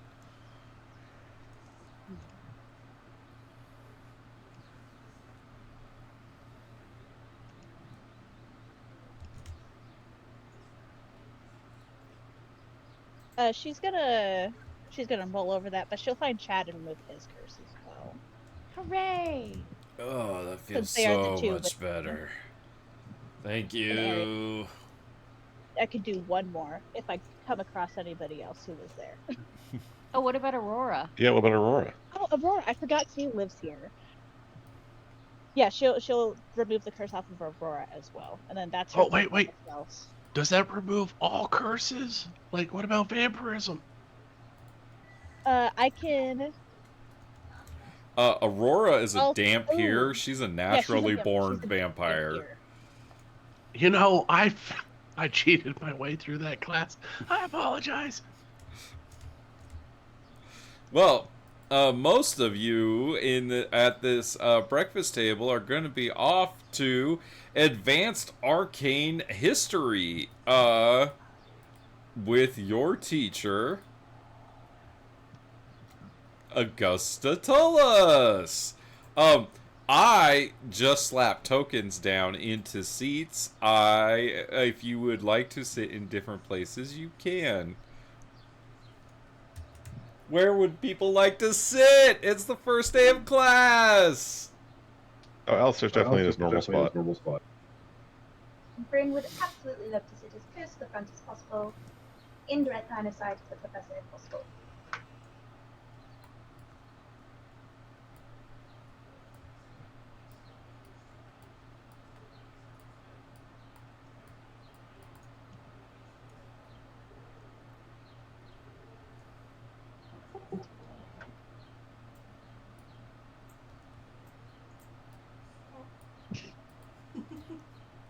Just trying to move people out of the way. I'll move. It's here. I'll put some. Why don't you guys tell me who you want it to be next to, and then I can put NPCs where they need to go. Look, you're the teacher, and you're just gonna have to deal with the class moving around until we're settled. I think all the PCs were on the left Yeah, side, take that, so I take moved that. myself to be on the left side. I mean, Lavinia's fine with sitting next to Xanther. It doesn't bother her. I mean, Kieran I feel like Xanth. Lavinia, fuck. Oh, okay. Let Kieran sit next to her Okay. then. Girl squad. Girl squad. Girl squad. Tasha made Xanther move out of his seat. Just the look. Yeah, he just like Yep. scoots over, and like Quint doesn't say anything. It's like a girl pyramid. Triangle. I would like to include Quintilius in my aura of protection. We're the spear tip. All right. Well, Dean Tullis at the front says, a historian interrogates the stories we tell ourselves about the past, learning how true they are or otherwise. Only by understanding the truth of the past might we learn lessons applicable to our magic in the present. Take this, for example. She reveals a translucent orb with a coil of green mist endlessly nodding around itself. I unearthed this in the Fortress Badlands during my most recent expedition. Its creator and use remain uncertain, but by investigating the reason for its creation, we stand to learn more about those who made it and how their lessons might teach us more about our own magic. See, this was a twin of another that we had found a while ago, and we suspected its existence, and we were able to find it, thus uncovering the truth.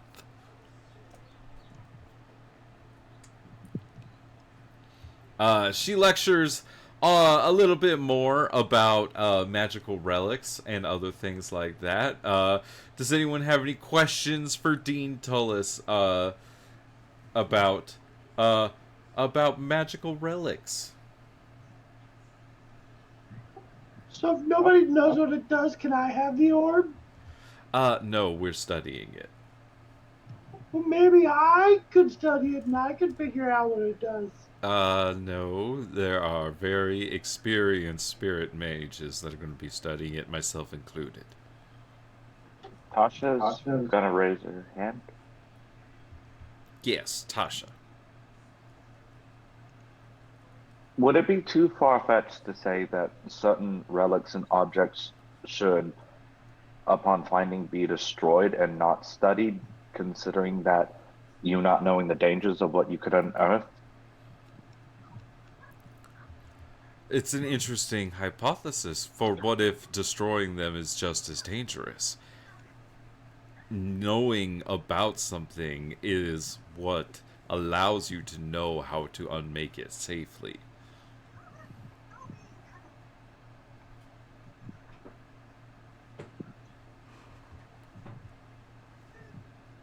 I was not this question. What are some commonly used magical devices? Who thinks they have some answers?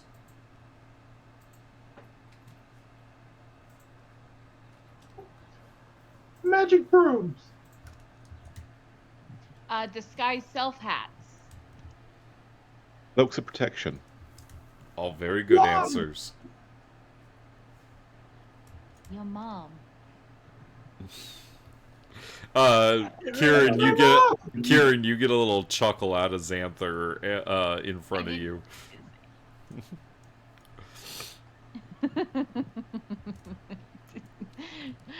I really hope I didn't get in trouble for that.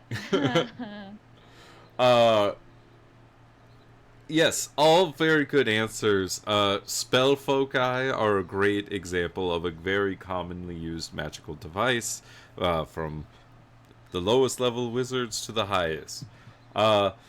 Historical relics in magic is going to be the subject of your essay on the test for this phase. So I want you all to write a short essay about historical relics and how they were famously used in ritual magic. So come prepared for that for the test.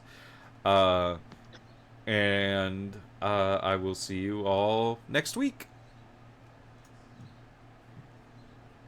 I feel like this is a really good class for Tasha, considering her entire character is trying to unmake ancient relics. It's a good one. Class lets out, and Margot and Shivadri kind of shuffle out, and Rabina all kind of shuffle out together. Oh, go ahead. I want to do something too when they get past me. Go for it. I also. I wanted to actually catch their attention as they walk past. Oh God, Kieran's gonna go up to the front of the room. She wants to talk to the professor. She totally goes like the other way. Yeah. We'll start with Lavinia. Yeah, she's gonna like catch their attention, like, oh hey, sorry to bother you guys. I just need to. I have information that I thought you guys might like to know from yesterday. And then she's gonna more point her question towards Shivadri instead of Rubina. Shivadri being like, normally, she is a breath of fresh air. She is just like, serenity. In this moment, she says, she's just like rubbing her head, and she says, "I'm sorry, Lavinia, just not right now. I'm so stressed about this test and everything, and I think we're gonna go. I'm sorry." No, this is super important. Can I roll a persuasion check? This Absolutely. Roll so me a important, persuasion check. Audrey. 14. I'm convinced. Margot, give me a second. I'll catch up. Margot and Rubina just kind of keep walking together, and Shivadri I mean, says, it's really for all of you, but okay. As they turn, I want to use. I renamed my ability. I'm going to use Detect a Bitch.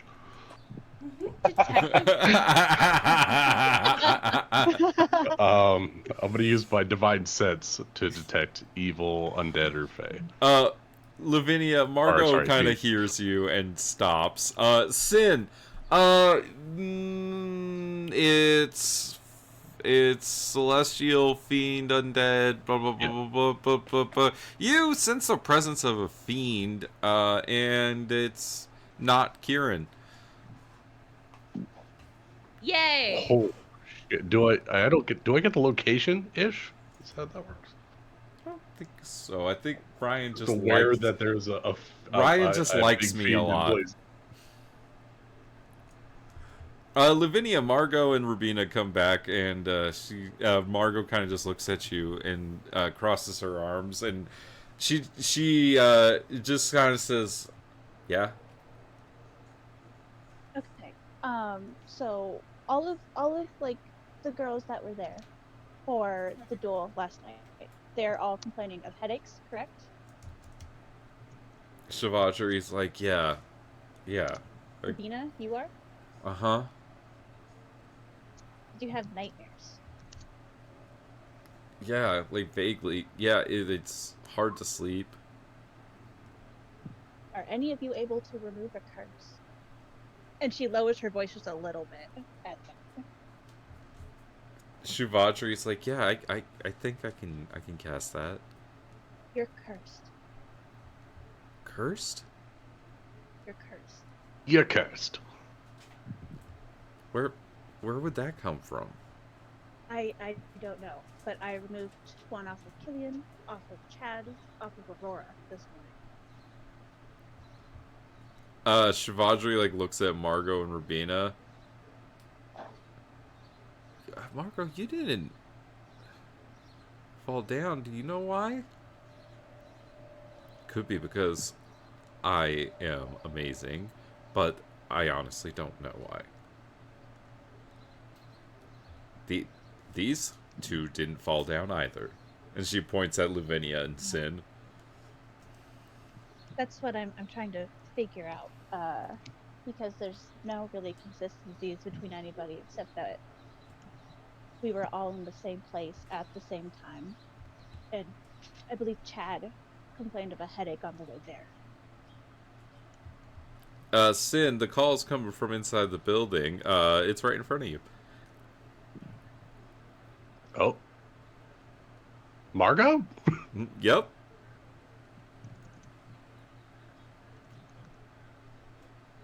Oh, yeah. Oh, hey, Livia, I'm gonna leave this to you.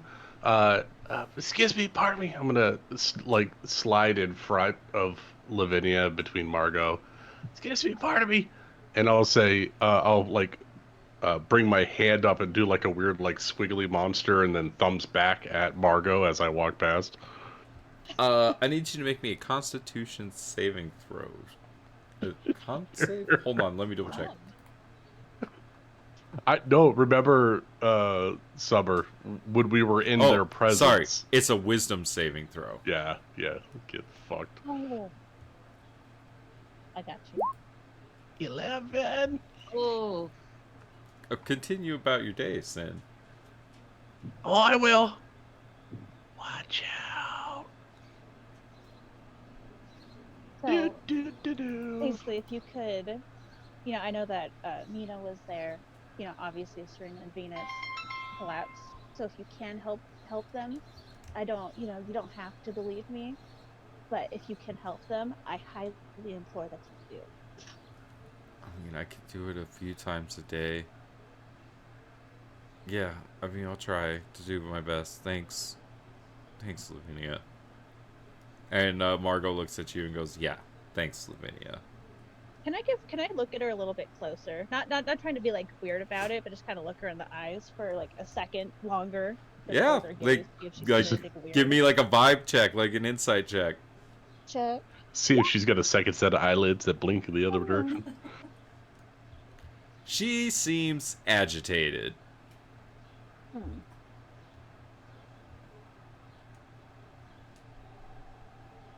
Alright, well, that's all. I just hope that you both.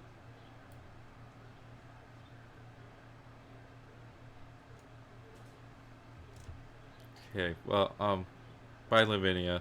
Shavadri kind of gives you a goodbye, and I'm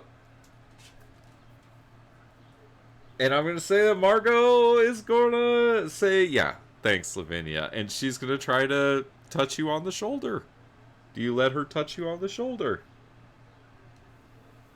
Yes, she has no reason, really. I She need has you. very. I need you Yeah. to I make got a me. question. I need you to make me a wisdom saving throw. No! Did we have a short rest in between this class and the thing? Yes, yeah, you Oh, slept. no. Sweet, cool. Okay, Lavinia, go about your day. Okay. As these three leave, Kieran, you're going up to the front to talk to the dean. No. She just wanted an excuse not to be around Margot. That was purely flavor. So you just came up to talk to Bryn, Alistair, and Aurora. Yes. Have any of y'all ever had Dean Tullis before? Like, how tough does she grade the papers? I don't know. I've never had her in a class, but she's kind of a mentor to me, especially in the college. And she's very fair, very tough, but very fair. I mean, my dad occasionally talks about her. No, my mother occasionally talks about her, but that's about it. She likes cranberries. Well, at least she's not like last year. I get so tired of, Professor, whatever it was, Lockhart or whatever. Wait, was this the same woman who was sitting next to Kieran's mother at the end of last year? Yeah. Oh, yeah. No, good friends. You know, good work friends and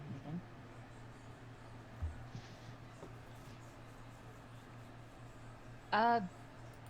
Quick question. Should we ask her about everything that happened last sorry. night?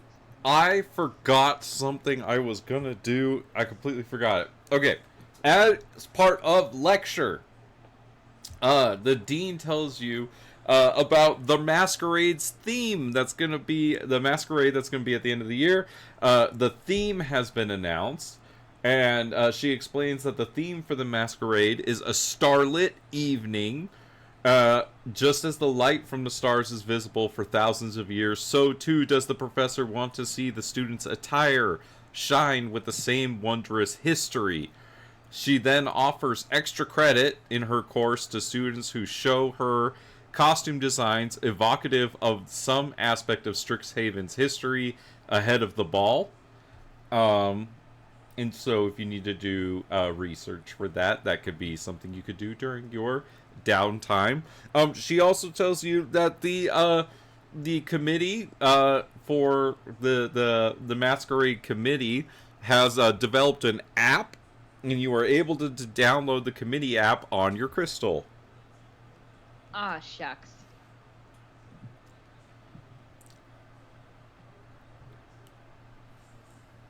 Is there a way to get the committee thing if you don't have a crystal?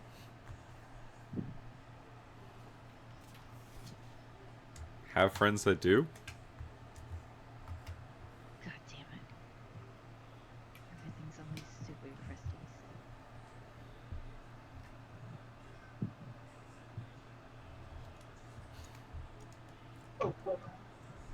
Oh. Okay. Are we going? Can we go back to being out of class now? Yes, you can go back to being out of class. I apologize. Okay. Oh well. Excuse me. I'm going to go. I'm going to go talk to Dean Tellis. I feel like maybe she would have some sort of input on maybe what might have happened. If we can be vague, disguise what happened, and I'd also like to discuss my essay with her. So I'm going to see if I can grab her for a moment. To ask her what happened last night? Well, just to see if she knows anything about, just random curses that are just more like a light flu that you kind of can't shake. If there's anything that she's heard of that would cause something like that, or if there's anything that we can be doing to prevent it or anything like that. I mean, as long as you go up and disguise what we saw last night and make sure, she can't trace it to us, Oh go yes, on I ahead. think we could be quite vague. I think we could do it. But yes, Dean Tullis, do you have a moment? Yes, Bryn. Hello. Yes. So, as you know, I'm quite interested in the effects of spells gone wrong, or things that reverberate and cause damage to the caster. And so I was wondering, have you heard of any curses that just sort of the symptoms appear more like a light flu, like a headache and just a lethargy that you can't quite shake, and whether those are sort of a symptom of a different type of curse, or whether you've heard of anything like that that doesn't necessarily mimic the effects of what you were trying to cast. Well, curses are very nuanced and different depending on, what they are affecting. I suppose that headaches and nightmares could be the results of a curse, a nightmare hag, maybe a particularly cursed object. Why do you ask? Oh well, as you know, dead dad passed. I wonder about these things from time to time, and occasionally when I can't quite get a spell to work, I do wonder at the possible consequences. So I did wonder if perhaps there was, something that could go awry that could, perhaps sicken the caster or something like that. But a nightmare hag or a cursed object, both of those would be potential causes? Well, there are a number of very nightmarish creatures that do cause symptoms of those, regard any creature that really uses terror as the way that it inflicts pain on others would probably use such tactics, I would imagine.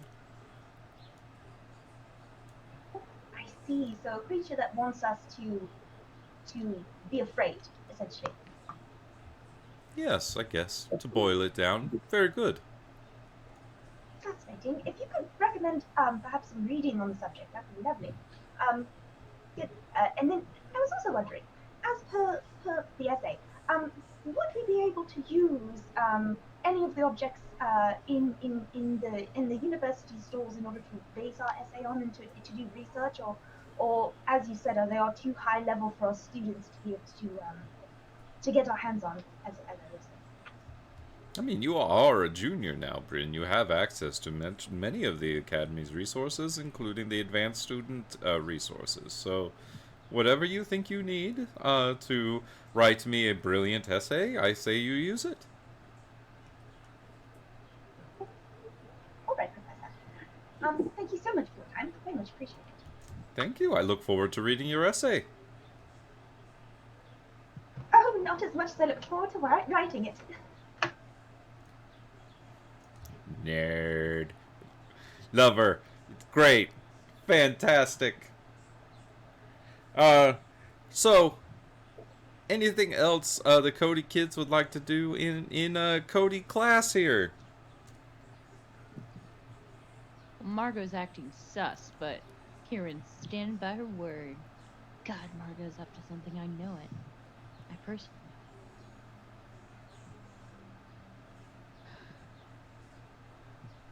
Cause every time we touch, I get this feeling. Every time we touch, I go.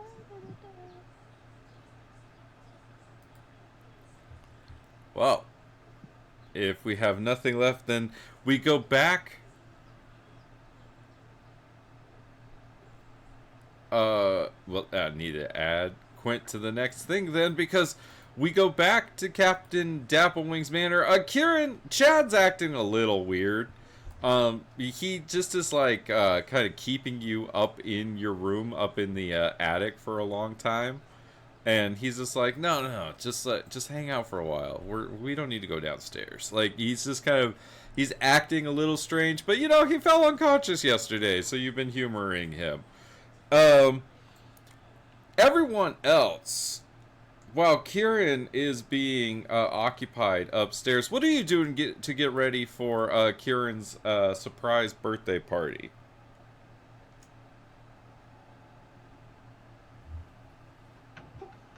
Can Bryn be reading the books that Dean Tullis recommended, looking for what might have cursed everyone?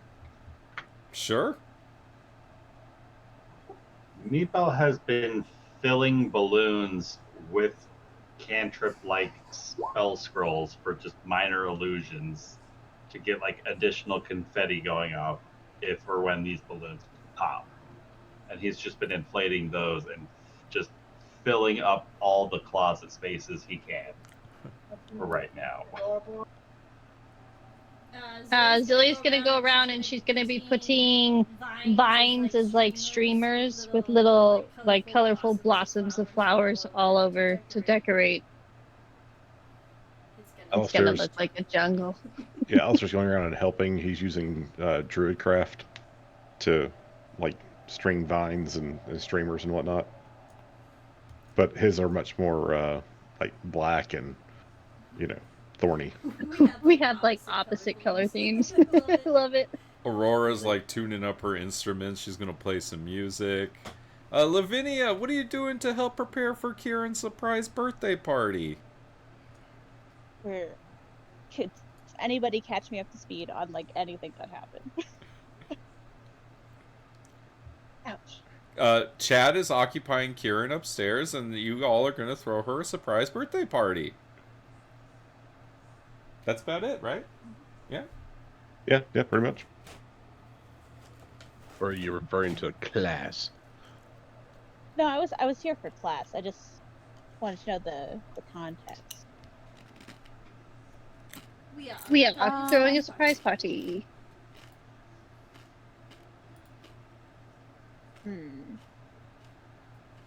We need food.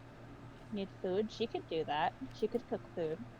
We need food and like cakes, treats, and sweets. And then, where's... Oh, I got the sweets on lockdown. Don't you guys want? I know Tasha's goes fired, so we don't have to worry about birthday candles. Yeah, the venue will make snacks and stuff. Would that be like a survival check for cooking, maybe? With the Earl, definitely. If you're helping, if you're trying to survive around the Earl in the kitchen. I can do that. Kieran, how long is Chad able to occupy you, do you think, up in the attic? How is he occupying her? I think that will influence how long.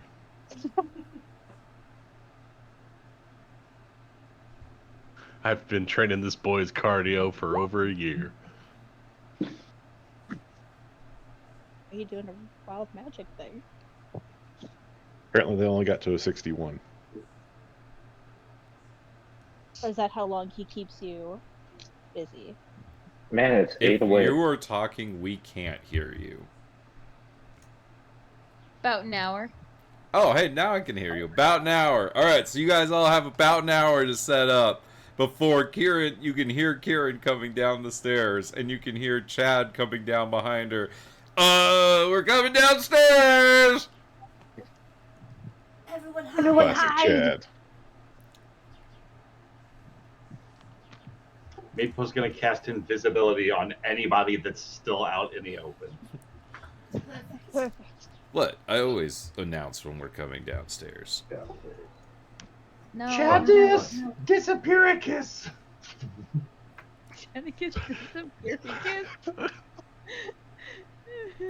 Sid is gonna go over and touch the Earl and then just turn into the Earl.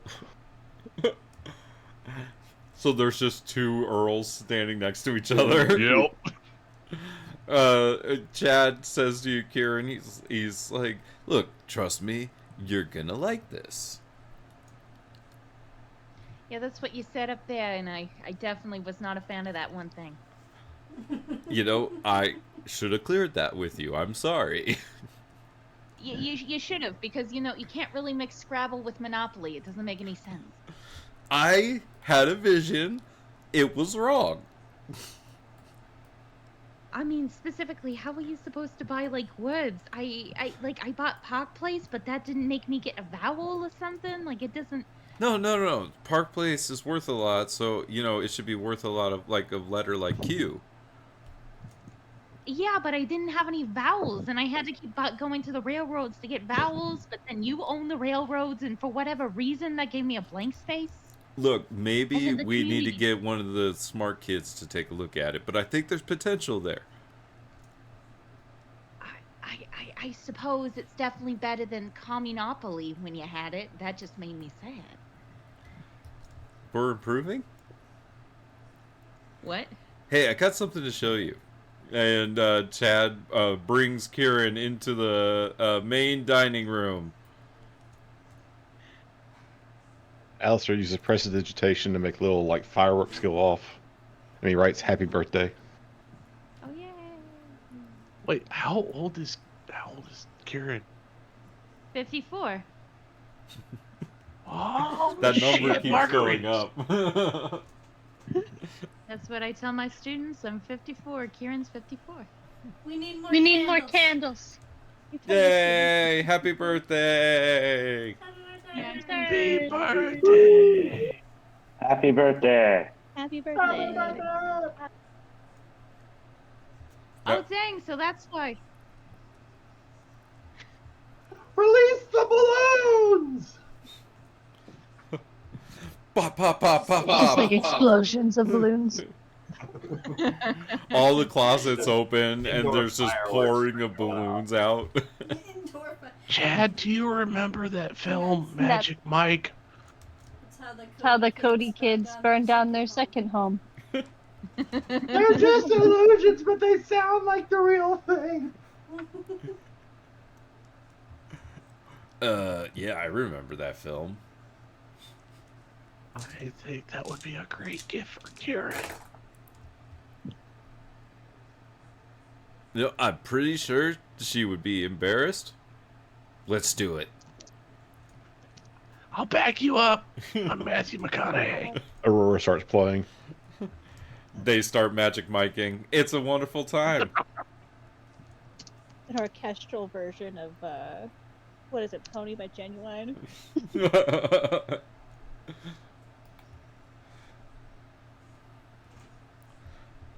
And the Cody kids celebrate Kieran and Rachel's birthdays. Yay! Happy birthday! Happy birthday! Happy birthday!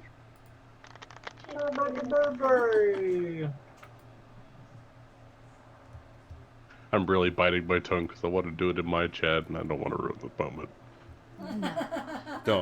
Don't you dare.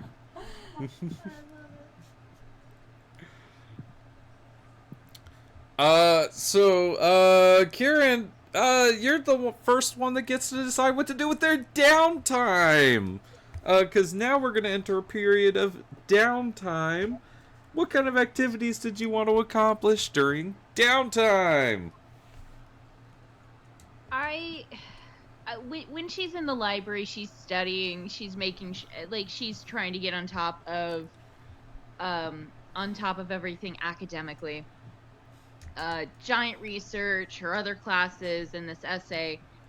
And her mind wanders and she starts looking up curses to try to figure out what was going on inside Fergalicious' basement. What is it called? Furlough? The Biblioplex? No. Where the thing duel that- started, right? Yeah, where the duel Oh, started. the I just Fury know it Gale. Fury Gale Repository? Oh, Fury. Yeah, just to figure out what was going in the Fury. I like the furrow. Fergalicious. I'm used to listening to a 6-year-old just throw words at me and trying to figure out what the fuck they're saying. And, like, you threw furrow at me and I had nothing. I was like, what? The Fergalicious Furrow. Don't you know that one? Yeah, come on. But Fury Gale Definitious, make the spells go loco. Exactly. But that's what she's going to try to do to find anything related to that, like any curses that would cause a lot of people to have headaches. Make me a history check. If I do a flip instead, could I just accidentally find it? No. Oh, no, wait. I'm actually proficient in history. You're really smart. 25. You were complaining to me? You were complaining. Fuck. It wasn't a good backflip.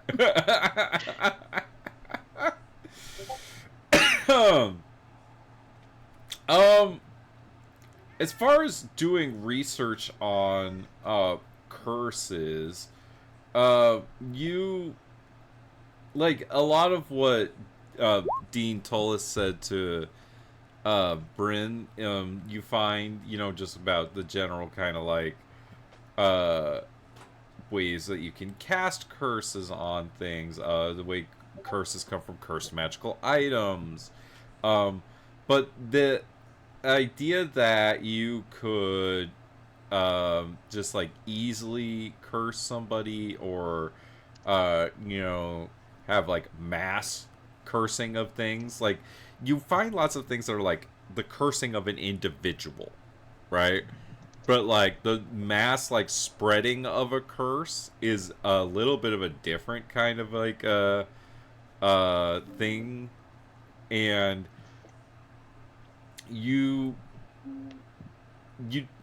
not able to find anything like specific, like it's this magic item that does this, but you do get the sense that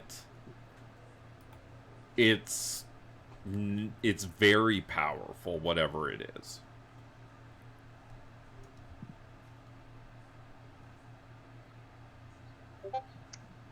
Marga's gonna kind of tisk and go back to studying. She doesn't want to become too, Yeah. I guess I'll also ask you, like, what kind of other that's things what Margot's were you doing. What's Karen doing? Like with the 25, like what other kinds of things were you hoping to like glean from this history check? Anything that happened in the furlough. What is it called, Nick? The Fury Gale Repository. The Fury Gale Repository, like anything like this happening in the past in the Fury Gale Repository. I mean, like, you start kind of investigating that, and like you find that like you're kind of going down this like rabbit hole of like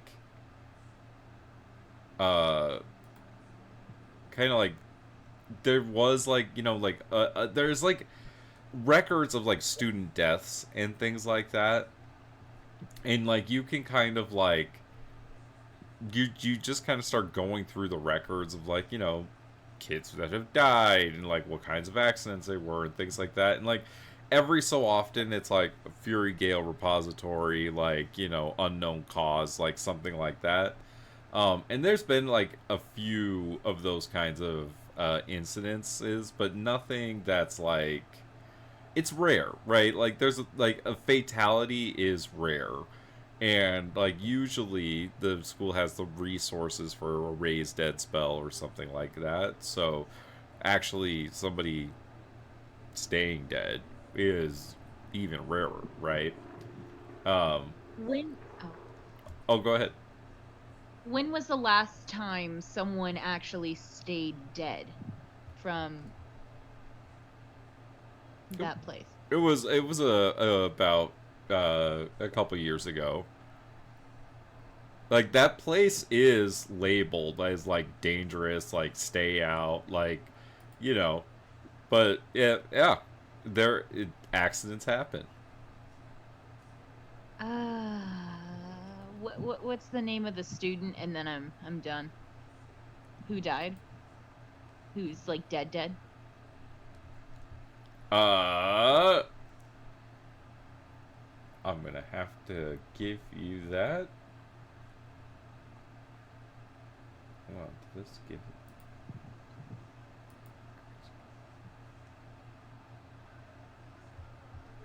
It was an orc named Murg. Orc named Merg. Okay. From the Prismari College.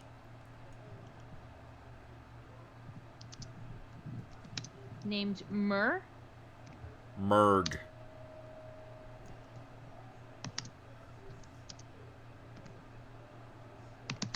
All right, that's all I have.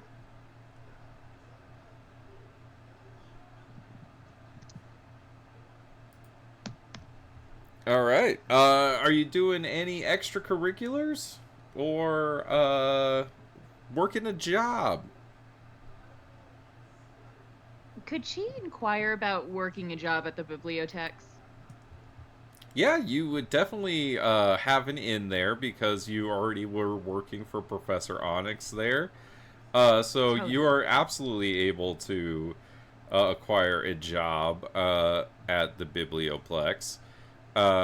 And so you will, have your coworker, Drasimir Yarnask, is... Hold on, I don't think we've talked to her before. Oh, Aw, she's adorable. She is adorable. She's also a senior this year.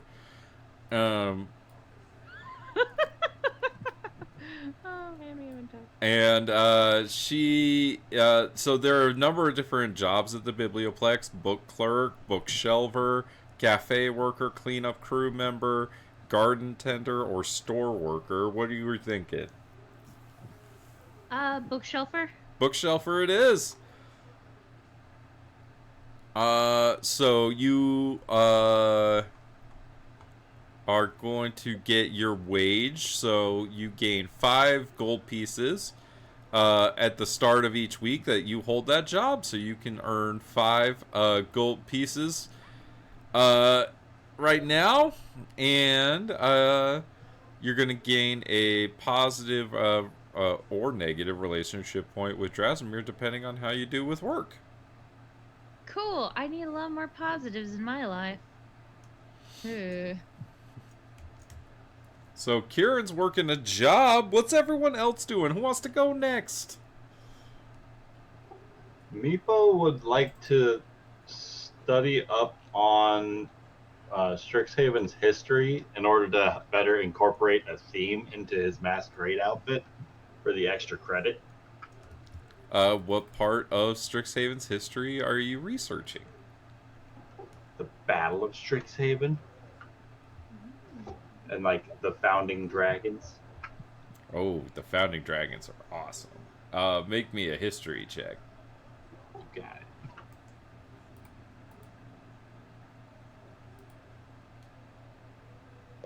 it. $18.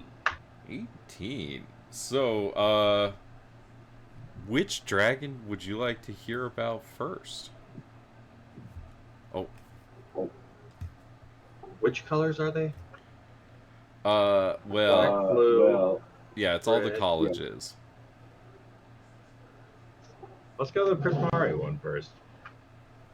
Oh, I think my headphone just died.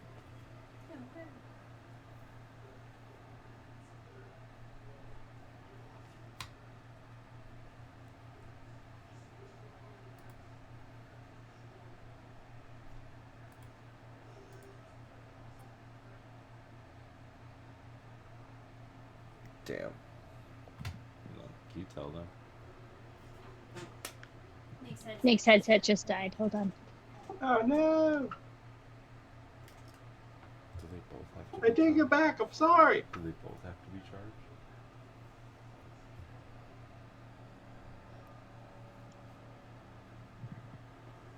No more studying for you. Hey, it's working. Yay. Okay, sorry. Sorry, which one did you say? I'm back now. The Prismari College founding dragon. All right, Galazeth Prismari. Galazeth Prismari. I nailed it. Let me show you this. Hold on, copy image. I'm just gonna throw this into. You get that in the Discord? Yeah? Yeah. So, this dragon embodies the flow of magic from inspiration into artistic expression, whether through physical form or another sensory medium. His magic draws on primal energies such as flame, lightning, and the tides, and weaves them into spectacles both beauty and deadly. Galzeth founded Prismari College to ensure that the study of magic wouldn't ever be relegated to pure practicality. His teachings emphasize that magic's beauty must contribute to unfolding culture and personal emotional growth. Galazeth views dynamic expression and precise perfection as necessarily complete as necessarily competing forces, both within individuals and the world at large.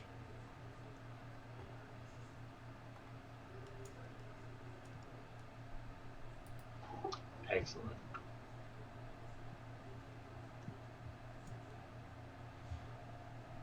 And I'll say that'll give you. We could call that your study roll for the test, actually, if you want. Yes. I'm good with that. Meepa, what extracurriculars or job are you getting up to this year? Maybe trying out the barista. You know, currying some of the favor of his famous sports ear to get some tips. You're gonna work at the Fire Joel Cafe? Yeah. Meepo, you put in an application at the Fire Joel Cafe and you get denied. I should have known it. Isn't that where Kappa Kappa Beta, like, one of their members is? Sure is. Doesn't Nino work there? Twisting the paper's reputation from the beginning.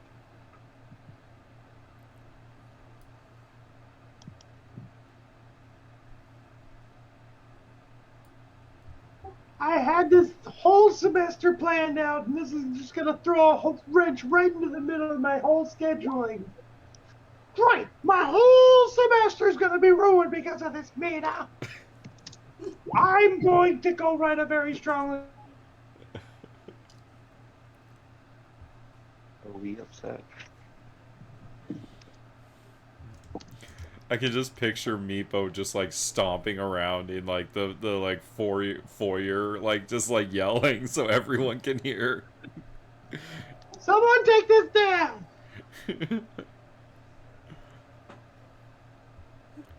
You could be a cafe worker at the Biblioplex. That's fine, I suppose. I mean, Kieran has an in. She can get you a job. Hey, old funny old pal. Oh, Meepo, what are you doing here? I mean, it's a bibliotex. Of course, I kind of know what you're doing here, but what's up? Well, I just wanted to point out that you're looking mighty generous today, Kieran. Did you do something special with your hair? No, Meepo, you know that, me and Chad are a thing, right? Like, 2.5 years at this point? Yeah, so? What's that got to do with this? Nothing. You're just coming up very strong. I'm sorry, I've been up for a while. No. I'm as weak as a twig, believe me. Chad's definitely stronger than I am.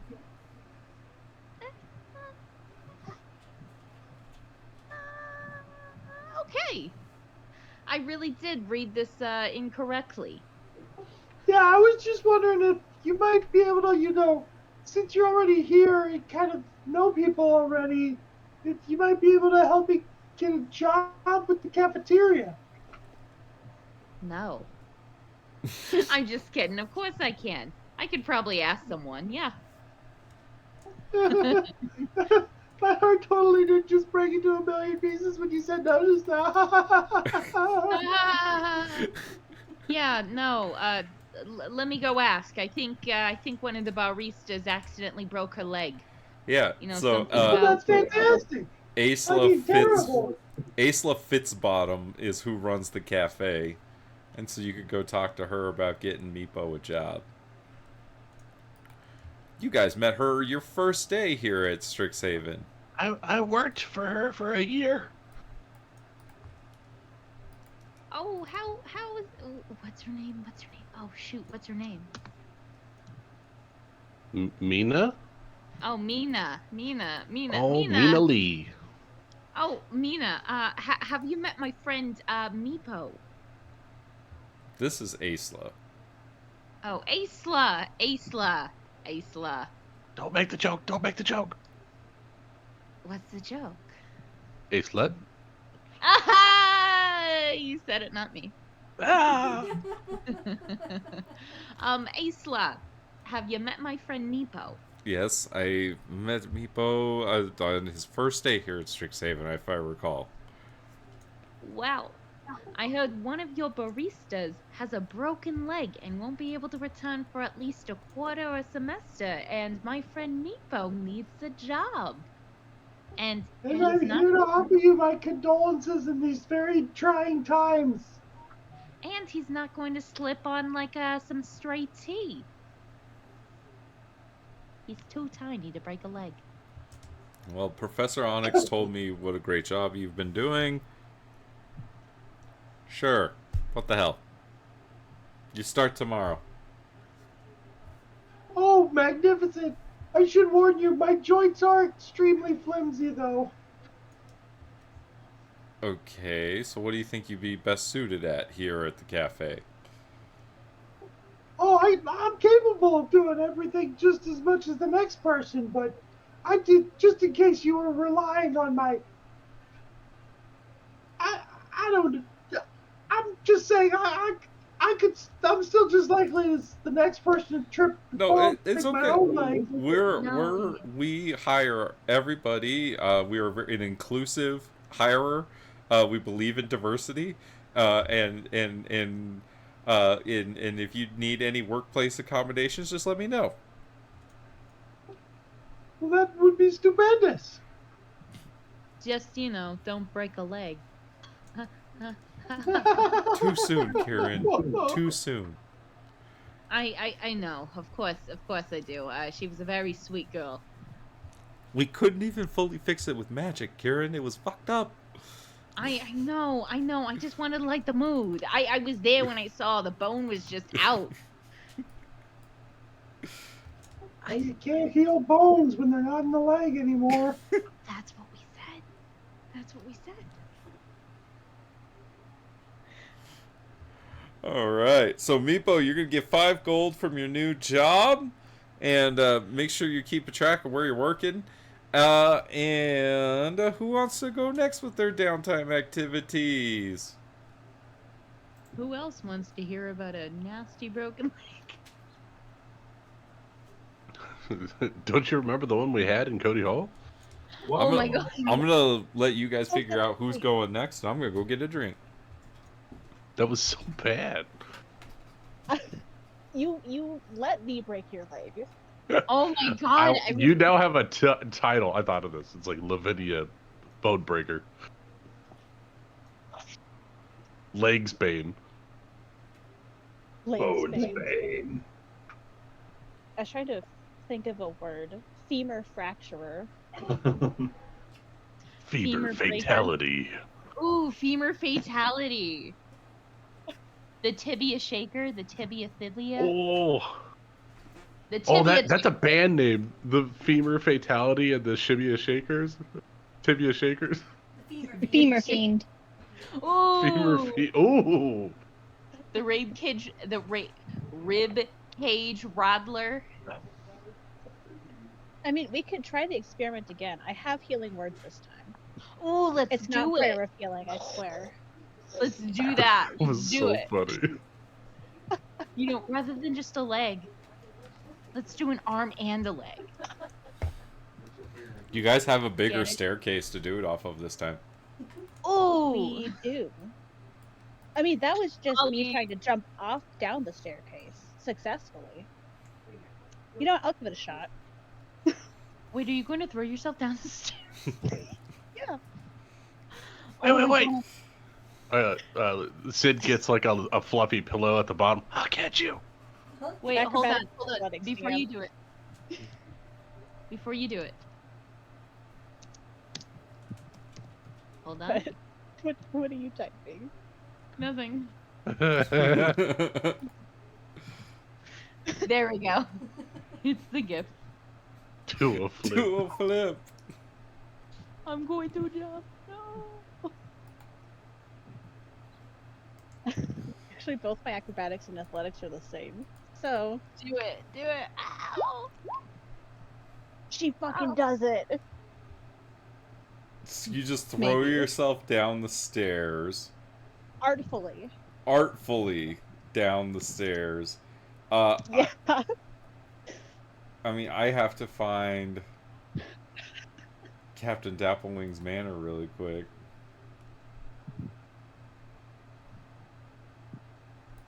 Where is this thing?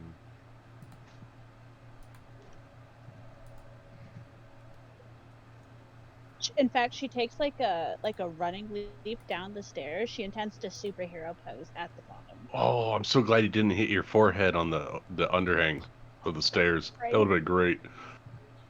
So wait, do you land? Let's see, these are 20-foot high ceilings.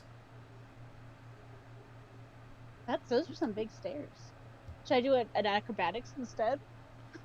No, I mean, if you're, like, just throwing yourself down the stairs, I think you're just able to roll with it fairly well, so I'm just gonna say you take 1d6 instead of 2d6. You take 4 points of bludgeoning damage as you throw yourself down the stairs, but you do not break anything.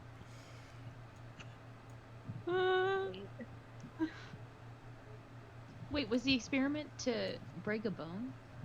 No. Last- The experiment was for her to jump off or down something without hurting herself majorly.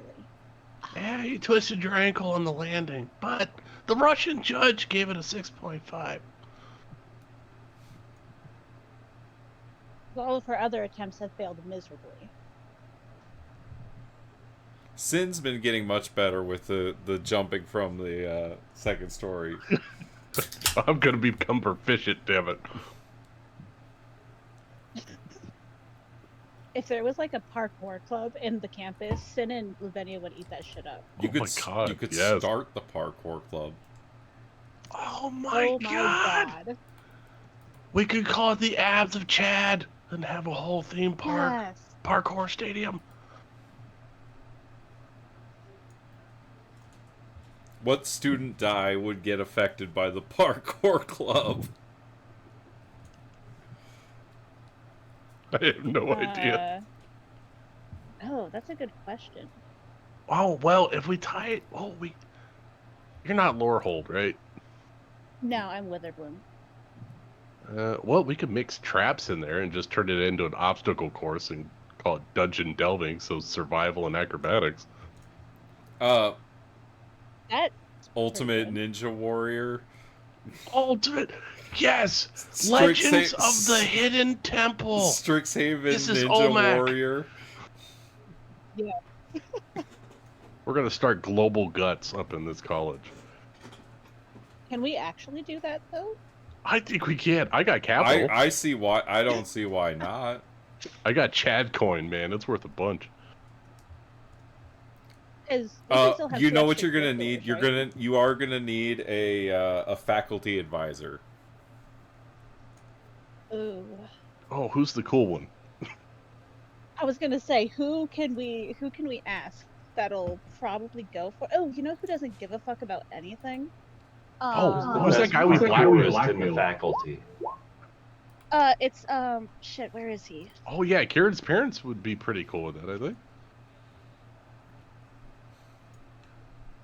Ooh, that's true. Maybe we could appeal to. Does it have to be like a faculty member that we like are familiar with? It just has to be a current Or we faculty could member. just. What about the Dean of Expression, Nasari?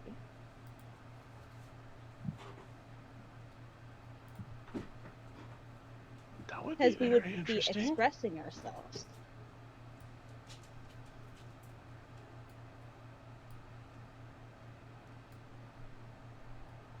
Or we could appeal to one of Kieran's parents. Oh, Kieran, how do you think about this idea? It's like ultimate warrior survival, self-expression journey obstacle course thing. What? Sounds like something your mom might be interested in. I It's mean, like self-regulated therapy. I mean, I think one time my mother talked about, doing like a little mini research paper on the violent expression of the giants of the hilltop region, so I think she'd be interested.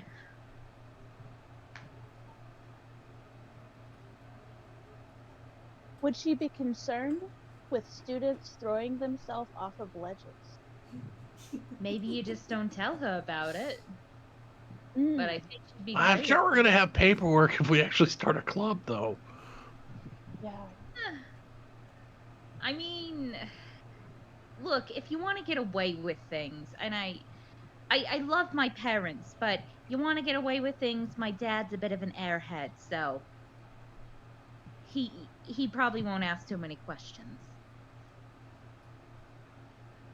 You know, if we do get one of your parents to sign up on this, and then it turns out to be the hottest club on campus, it'll look good on your family, Kieran.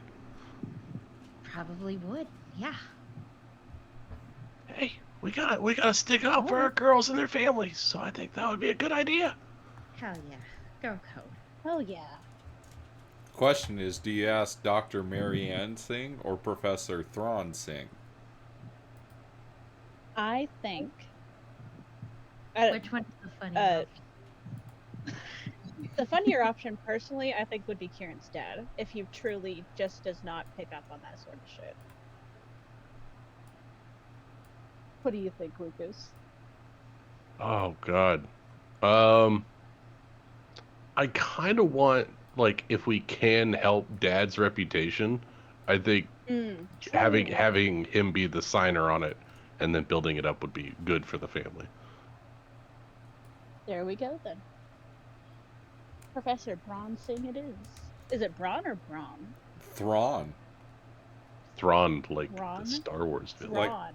Thrawn. Oh, I heard a B. It's THR. Gotcha. Oh, I can just show you him. There he is. Damn, he looks sick. He's got a sword. He's perfect for it. Lavinia, Let's go. let's fucking go. Laser swords. I think there should be a disco or something at the end. A rave at the end. A rave. We set up like a master course, and whoever completes it gets to attend a rave with like a +1 or something. That would be epic. It's a rave with like 2 people at it. I have faith in some of the people on the campus. I mean, yeah, you got some buff people. See, Well, it's not just about being buff. You have to be aware of your. I mean, Be agile. I think you dexterous. could definitely get Retta to come over, and check this out. I could get Greta. I think we could get some of the Silk Ball members. Oh yeah. I think we could get Xanther on this. Definitely get the Prismari coming in here with all their dancing and stuff. It'd be fun. We could monetize the runs on a pay-per-view cycle on everyone's crystal. All right, so you do need to give me like an official name of your extracurricular, and then you need to You need to go ask Professor Thrawn. Hey, Bryn, we have a business proposition. We might have to run some numbers on some people doing some heinous actions soon.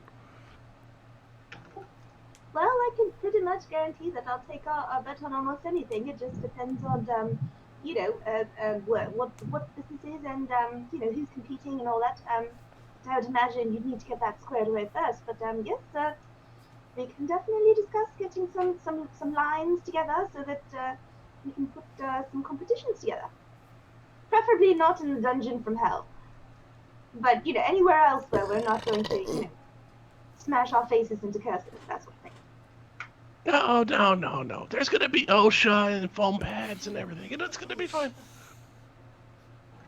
Oh, there's going to be an occupational safety board? Oh, that's lovely. I'm not looking to get sued, so I'm taking all the right precautions. I've been spending too much time with the future rulers of the universe. I'm like too broke for anybody to sue me for them breaking the law, so. Yeah, you better be careful. If you don't pay your fee, Lavinia Leg Breaker's gonna get you. Who's gonna construct your courses? Wasn't there a gold? I thought we won a bunch of money for the tournament last year. We did. I think it went towards your tuition. Mm-hmm. Well, damn. What if we're on a scholarship program? Were you on a scholarship program? No. What's tuition? You don't have to We're all worry just about living it. here, nobody knows. Yours is paid now because you won the Battle of Strixhaven. Could have been worse. Could have had to worry about tuition. I almost didn't have my intuition. So I need an official name for your club, and then we'll go ask Professor Thrawn to sign the paperwork. Anyone else have downtime activities they would like to do? Maybe a horticulture club meeting? I was waiting patiently. I enjoyed listening to the shenanigans. Alistair is also part of the horticulture club. I don't know, maybe Alistair would be able to and be willing to help me with the project I want to kind of take on with the shenanigans that we just witnessed. I want to work on creating potentially a mushroom of sorts or some sort of plant to give us protection from I really want to research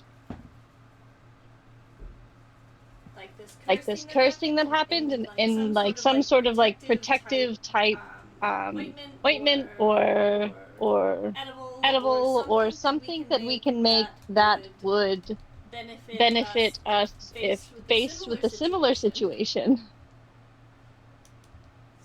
So you want to make a mushroom that protects you from curses? Yeah. It'll give us a good trip instead of a bad one. I feel like you're looking at entirely the wrong side of mushrooms. Mushrooms very clearly are, like harbingers of death and decay. No, they're good though. They're good. They have a system. Like it's a buddy system with mushrooms. It's like if you take one daily, it gives you this buff, and so it creates these lines of protection. I thought those were probiotics. Yeah, also those. I don't know, guys. It's in my brain. But I feel like we might be able to make something. I think perhaps you've been sampling those mushrooms a little too much.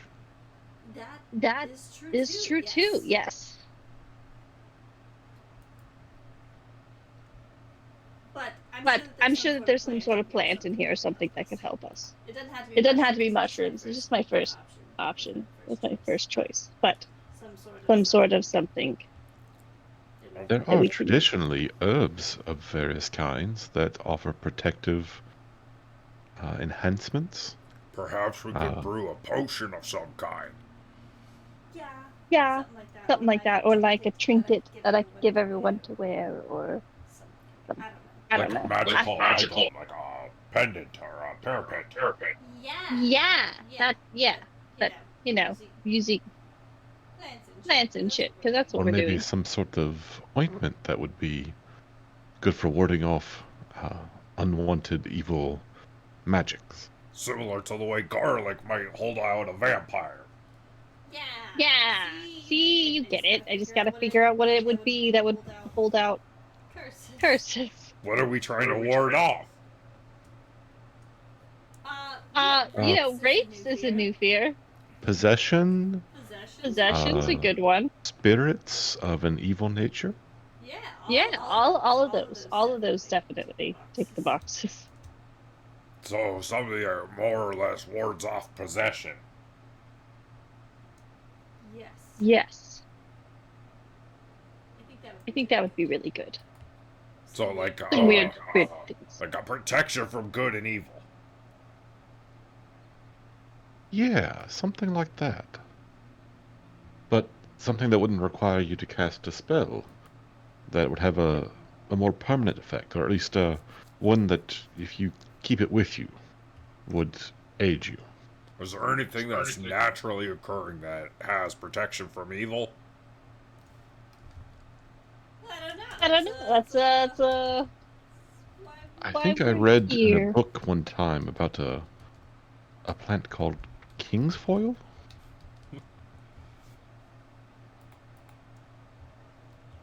Now, kingsfoil, that's a weed.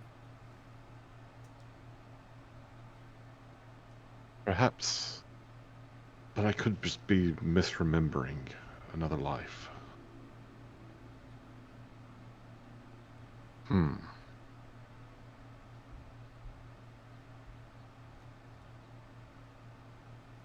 don't know, we should do some research.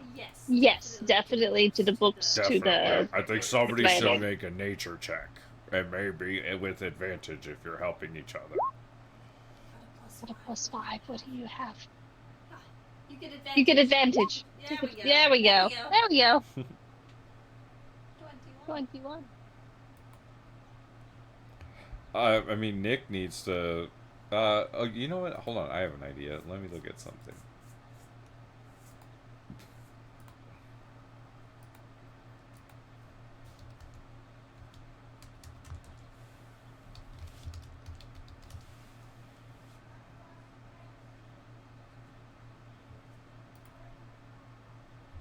Does this have, Yes.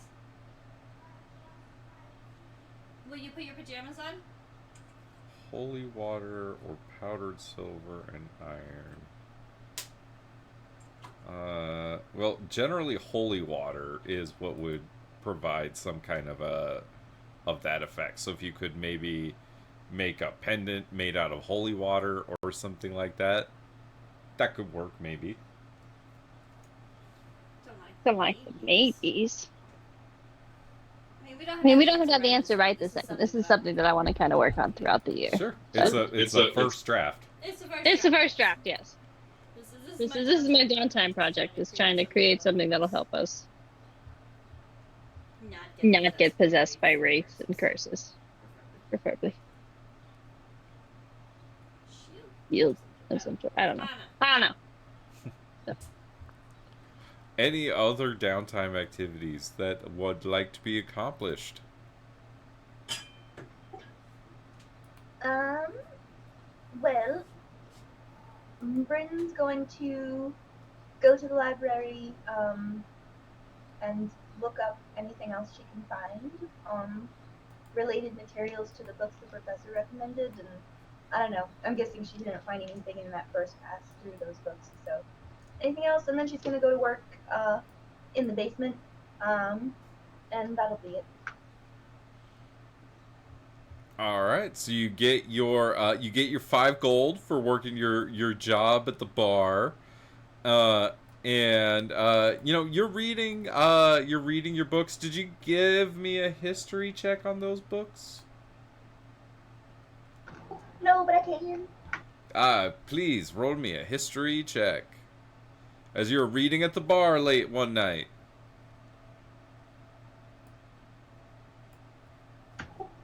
I would like to re-roll that, please. Yeah, you got more luck. A natural 20. Okay. What specifically would you like to be researching? Either rebounding curses or just like, curses with mysterious sources that cause nightmares and headaches and anything related to maybe wraith curses. And anything that might tie in with the cave, because I'm still not fully convinced it's not part of the problem.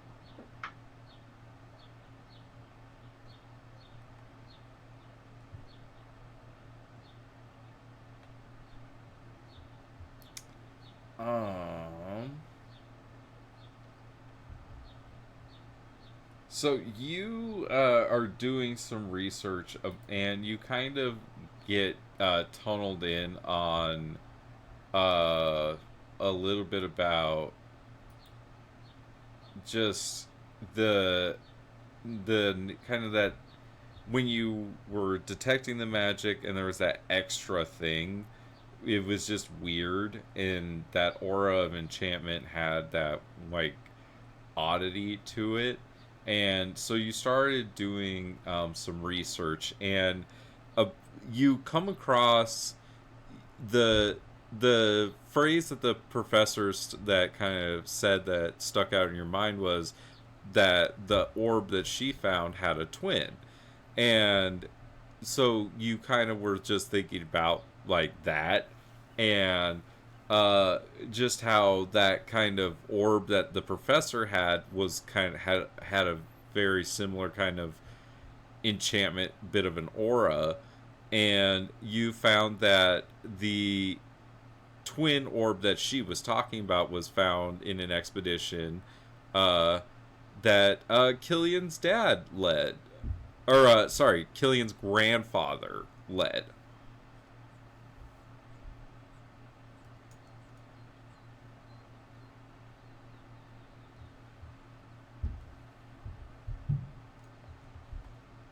So not Dean Liu, but Dean Liu's father led that expedition.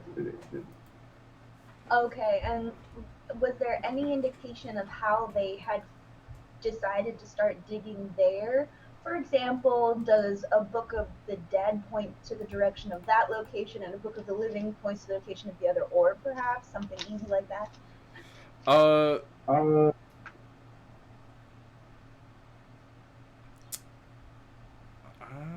will say, trying to just find I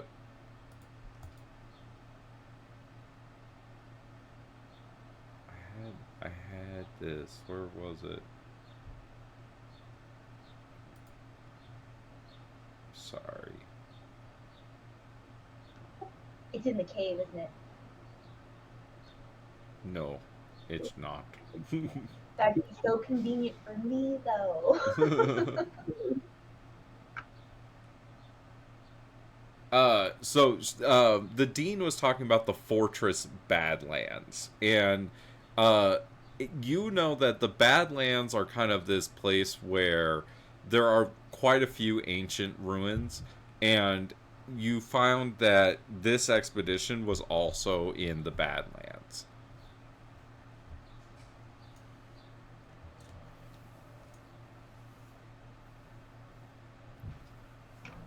Okay, so the expedition was in the Badlands, but we don't know how they knew to look there for the orb? Well, I mean, it was found by Killian's grandfather, so they've been looking for about 20 years.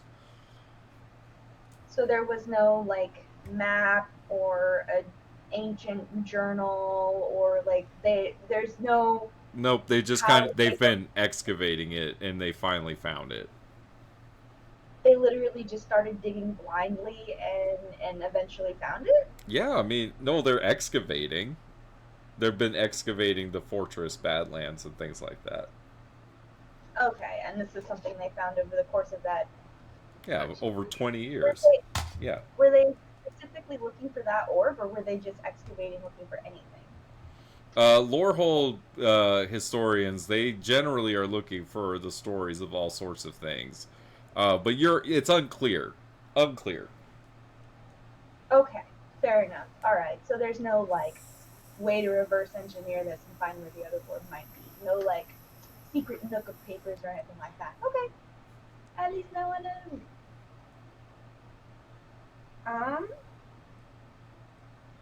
How much of the Fortress Badlands has been explored? Has it been completely excavated by this point, 20 years later? It's nearing that point, yeah. So there are only a few places left to look. If it were to be there. I mean, you believe that both have been found. Oh, okay.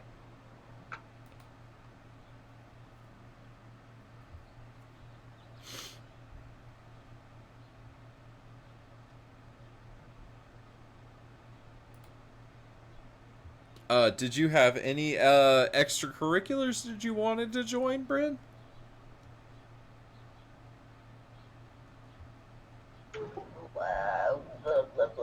Well, she joined. Oh, what was it called? I think.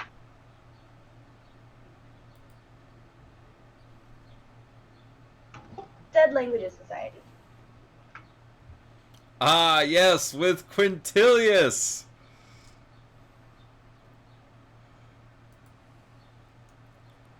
Where do you think the Dead Languages Society would meet?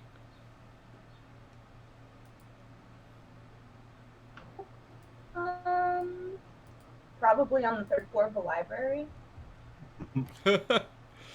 All right. Well, the upperclassmen's books, right? So it might be some of the other things that are kind of more difficult to translate. And then also, she has to become best friends with Bethel somehow.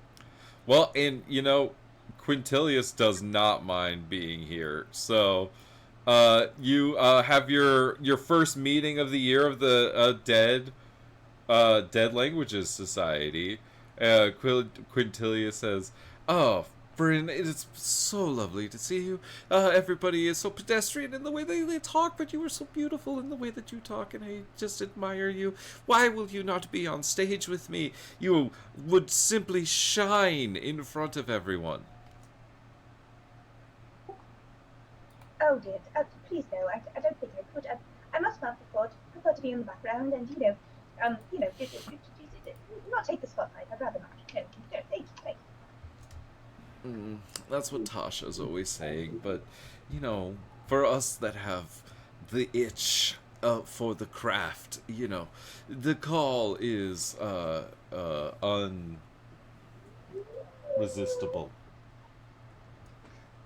Oh, well, some people call it an itch, other people call it a fierce, irritating burn.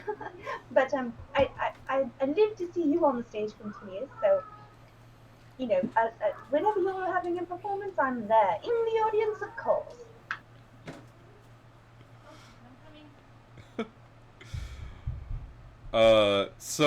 What specific dead language do you think the two of you have been chosen as your course of study this year?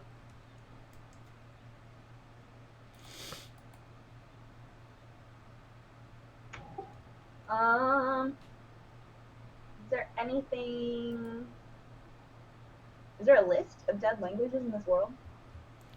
It would be stuff like Druidic, like Sylvan, Draconic, Celestial, like those really, really, really, like, esoteric hard languages, like Latin-y type languages. I was just going to say Latin, the one language no one speaks. I could just say Latin, yeah.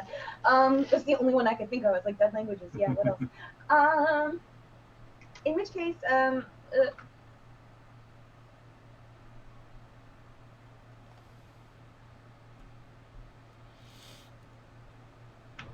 All right, I think we're going to be studying Infernal. It sounds terrifying and fascinating and quite guttural in the throat, actually. It's so harsh, but I understand its necessities. For how might I express appropriately without knowing its correct connotations? I could agree, or I could say, Oh, so eloquently put, my dear. it's very difficult to maintain my vocal cords when I have to try it, but it's quite worth the effort. I was recently coming across a section in the library where some of the books, I swear I could hear voices coming from the spines. Well, that's quite chilling. I think I might have been a little drunk.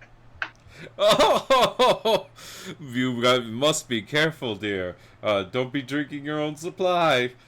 I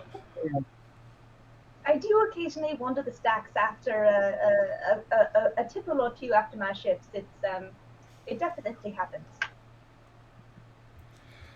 All right. So if you're participating in an extracurricular, you gain a student die, which is a D4 that you can roll and add to an ability check that is listed in your extracurriculars description. So for you, Evie, that would be athletics and history for some reason. I don't know why athletics. But here we are. Getting the books off the top shelf. There you go. Let's see. We've got for the Fantastical Horticulture Club, we've got Nature and Survival. For the let's see, we've got the Iron Lifter Society, Athletics and Medicine, Show Band is Sleight of Hand and Performance. What two skills do you think are our new extracurricular gosh, there it is, would cover?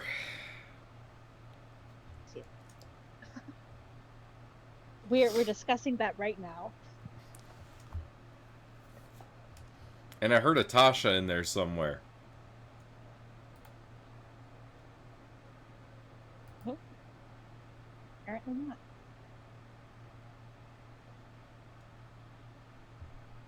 Tasha?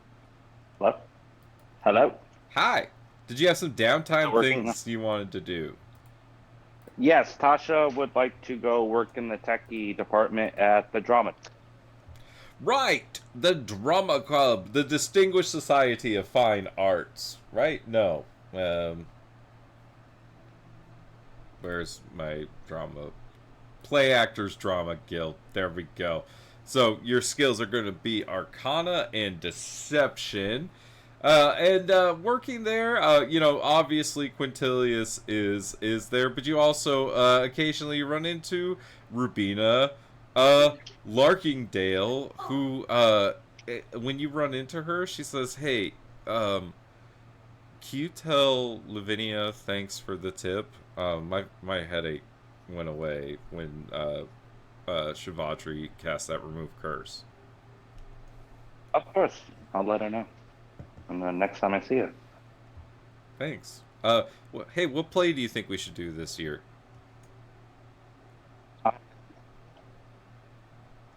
I always enjoyed One Flew Over the Dragon's Nest, but I know they did that a couple years ago. That was a really good one. That was my freshman year. Do you remember that? That was so long ago. It does seem like it's been a while, hasn't it? Yeah. What do you want to do? I don't know. I've been having some crazy dreams lately, so, for some reason, something like the Inferno strikes to me, like something very, very jarring. That would be fun. I prefer more of an art piece to something boring. We'll have to put it to a vote and see what everybody feels like in the guild.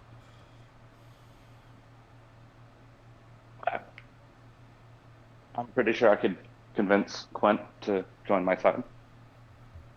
Yeah. He would be the hardest one to convince, so that would be nice.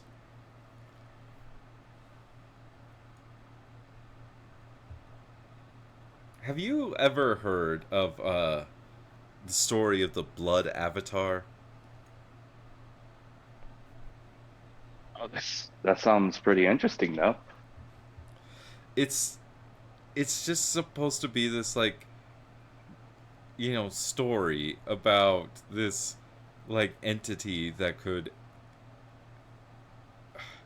It's like an old story that I read about this entity that could, like, in essence, be on the level of the elder dragons that set up the school.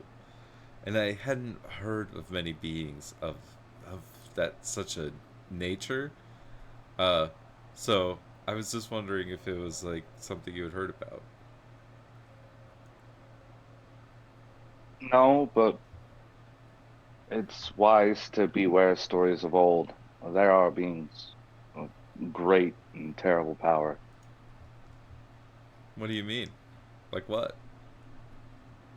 Nightmares can be real sometimes. What do you have nightmares about? Living metal. The same metal as my arm. Not sure I know what that means. Not sure I want to tell. Oh, fair enough. I'm sorry. I get uncomfortable around it. I'm still getting used to just having it out in the open. Well, you're more than welcome to come stop by the Zeta Beta house anytime you want. Don't they just drink and do drugs and party? No, it's much more than that. It's about sisterhood. Haven't you ever wanted to belong to something like that? I actually happen to have found my own sisterhood myself. Right. My classmates at Cody Hall. They're a very odd group, but I've never met more people with more heart in them, and I trust them.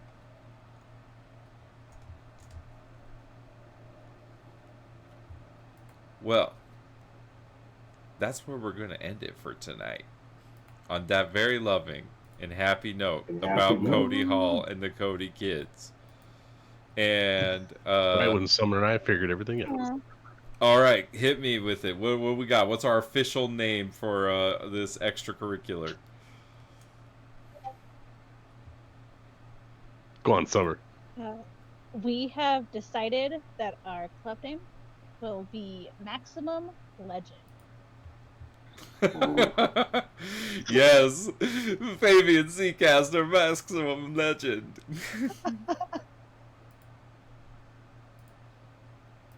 Only because the veterans then have the confidence to back it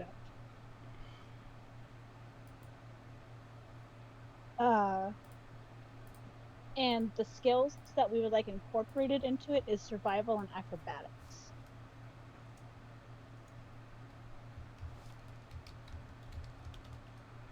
So is it Strixhaven Maximum Legends, or is it just called Maximum Legend?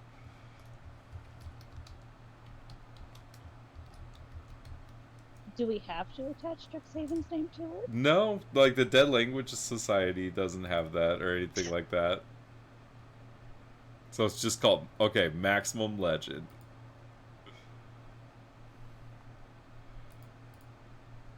We're going to turn this into the college X Games, and we're going to face other colleges outside of Strixhaven. That's because it's extreme. Okay, and what were the like, what were the skills? Survival and acrobatics. Or does it have to have like a physical and intellectual skill? No, I don't think so.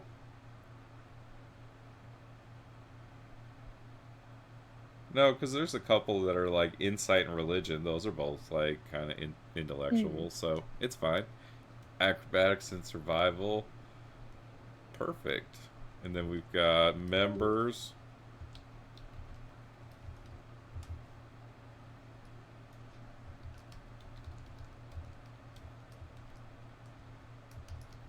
Are Lavinia in sin? Alright. Do you have a little blurb for me to copy and paste into here? Oh. Like, the play no, actors... we don't have a mission statement. The Play Actors Drama Guild says, these actors work together to create productions of brilliant stagecraft, often involving new spins on old classics, as well as displays of magic and music. What do we say about Maximum Legend?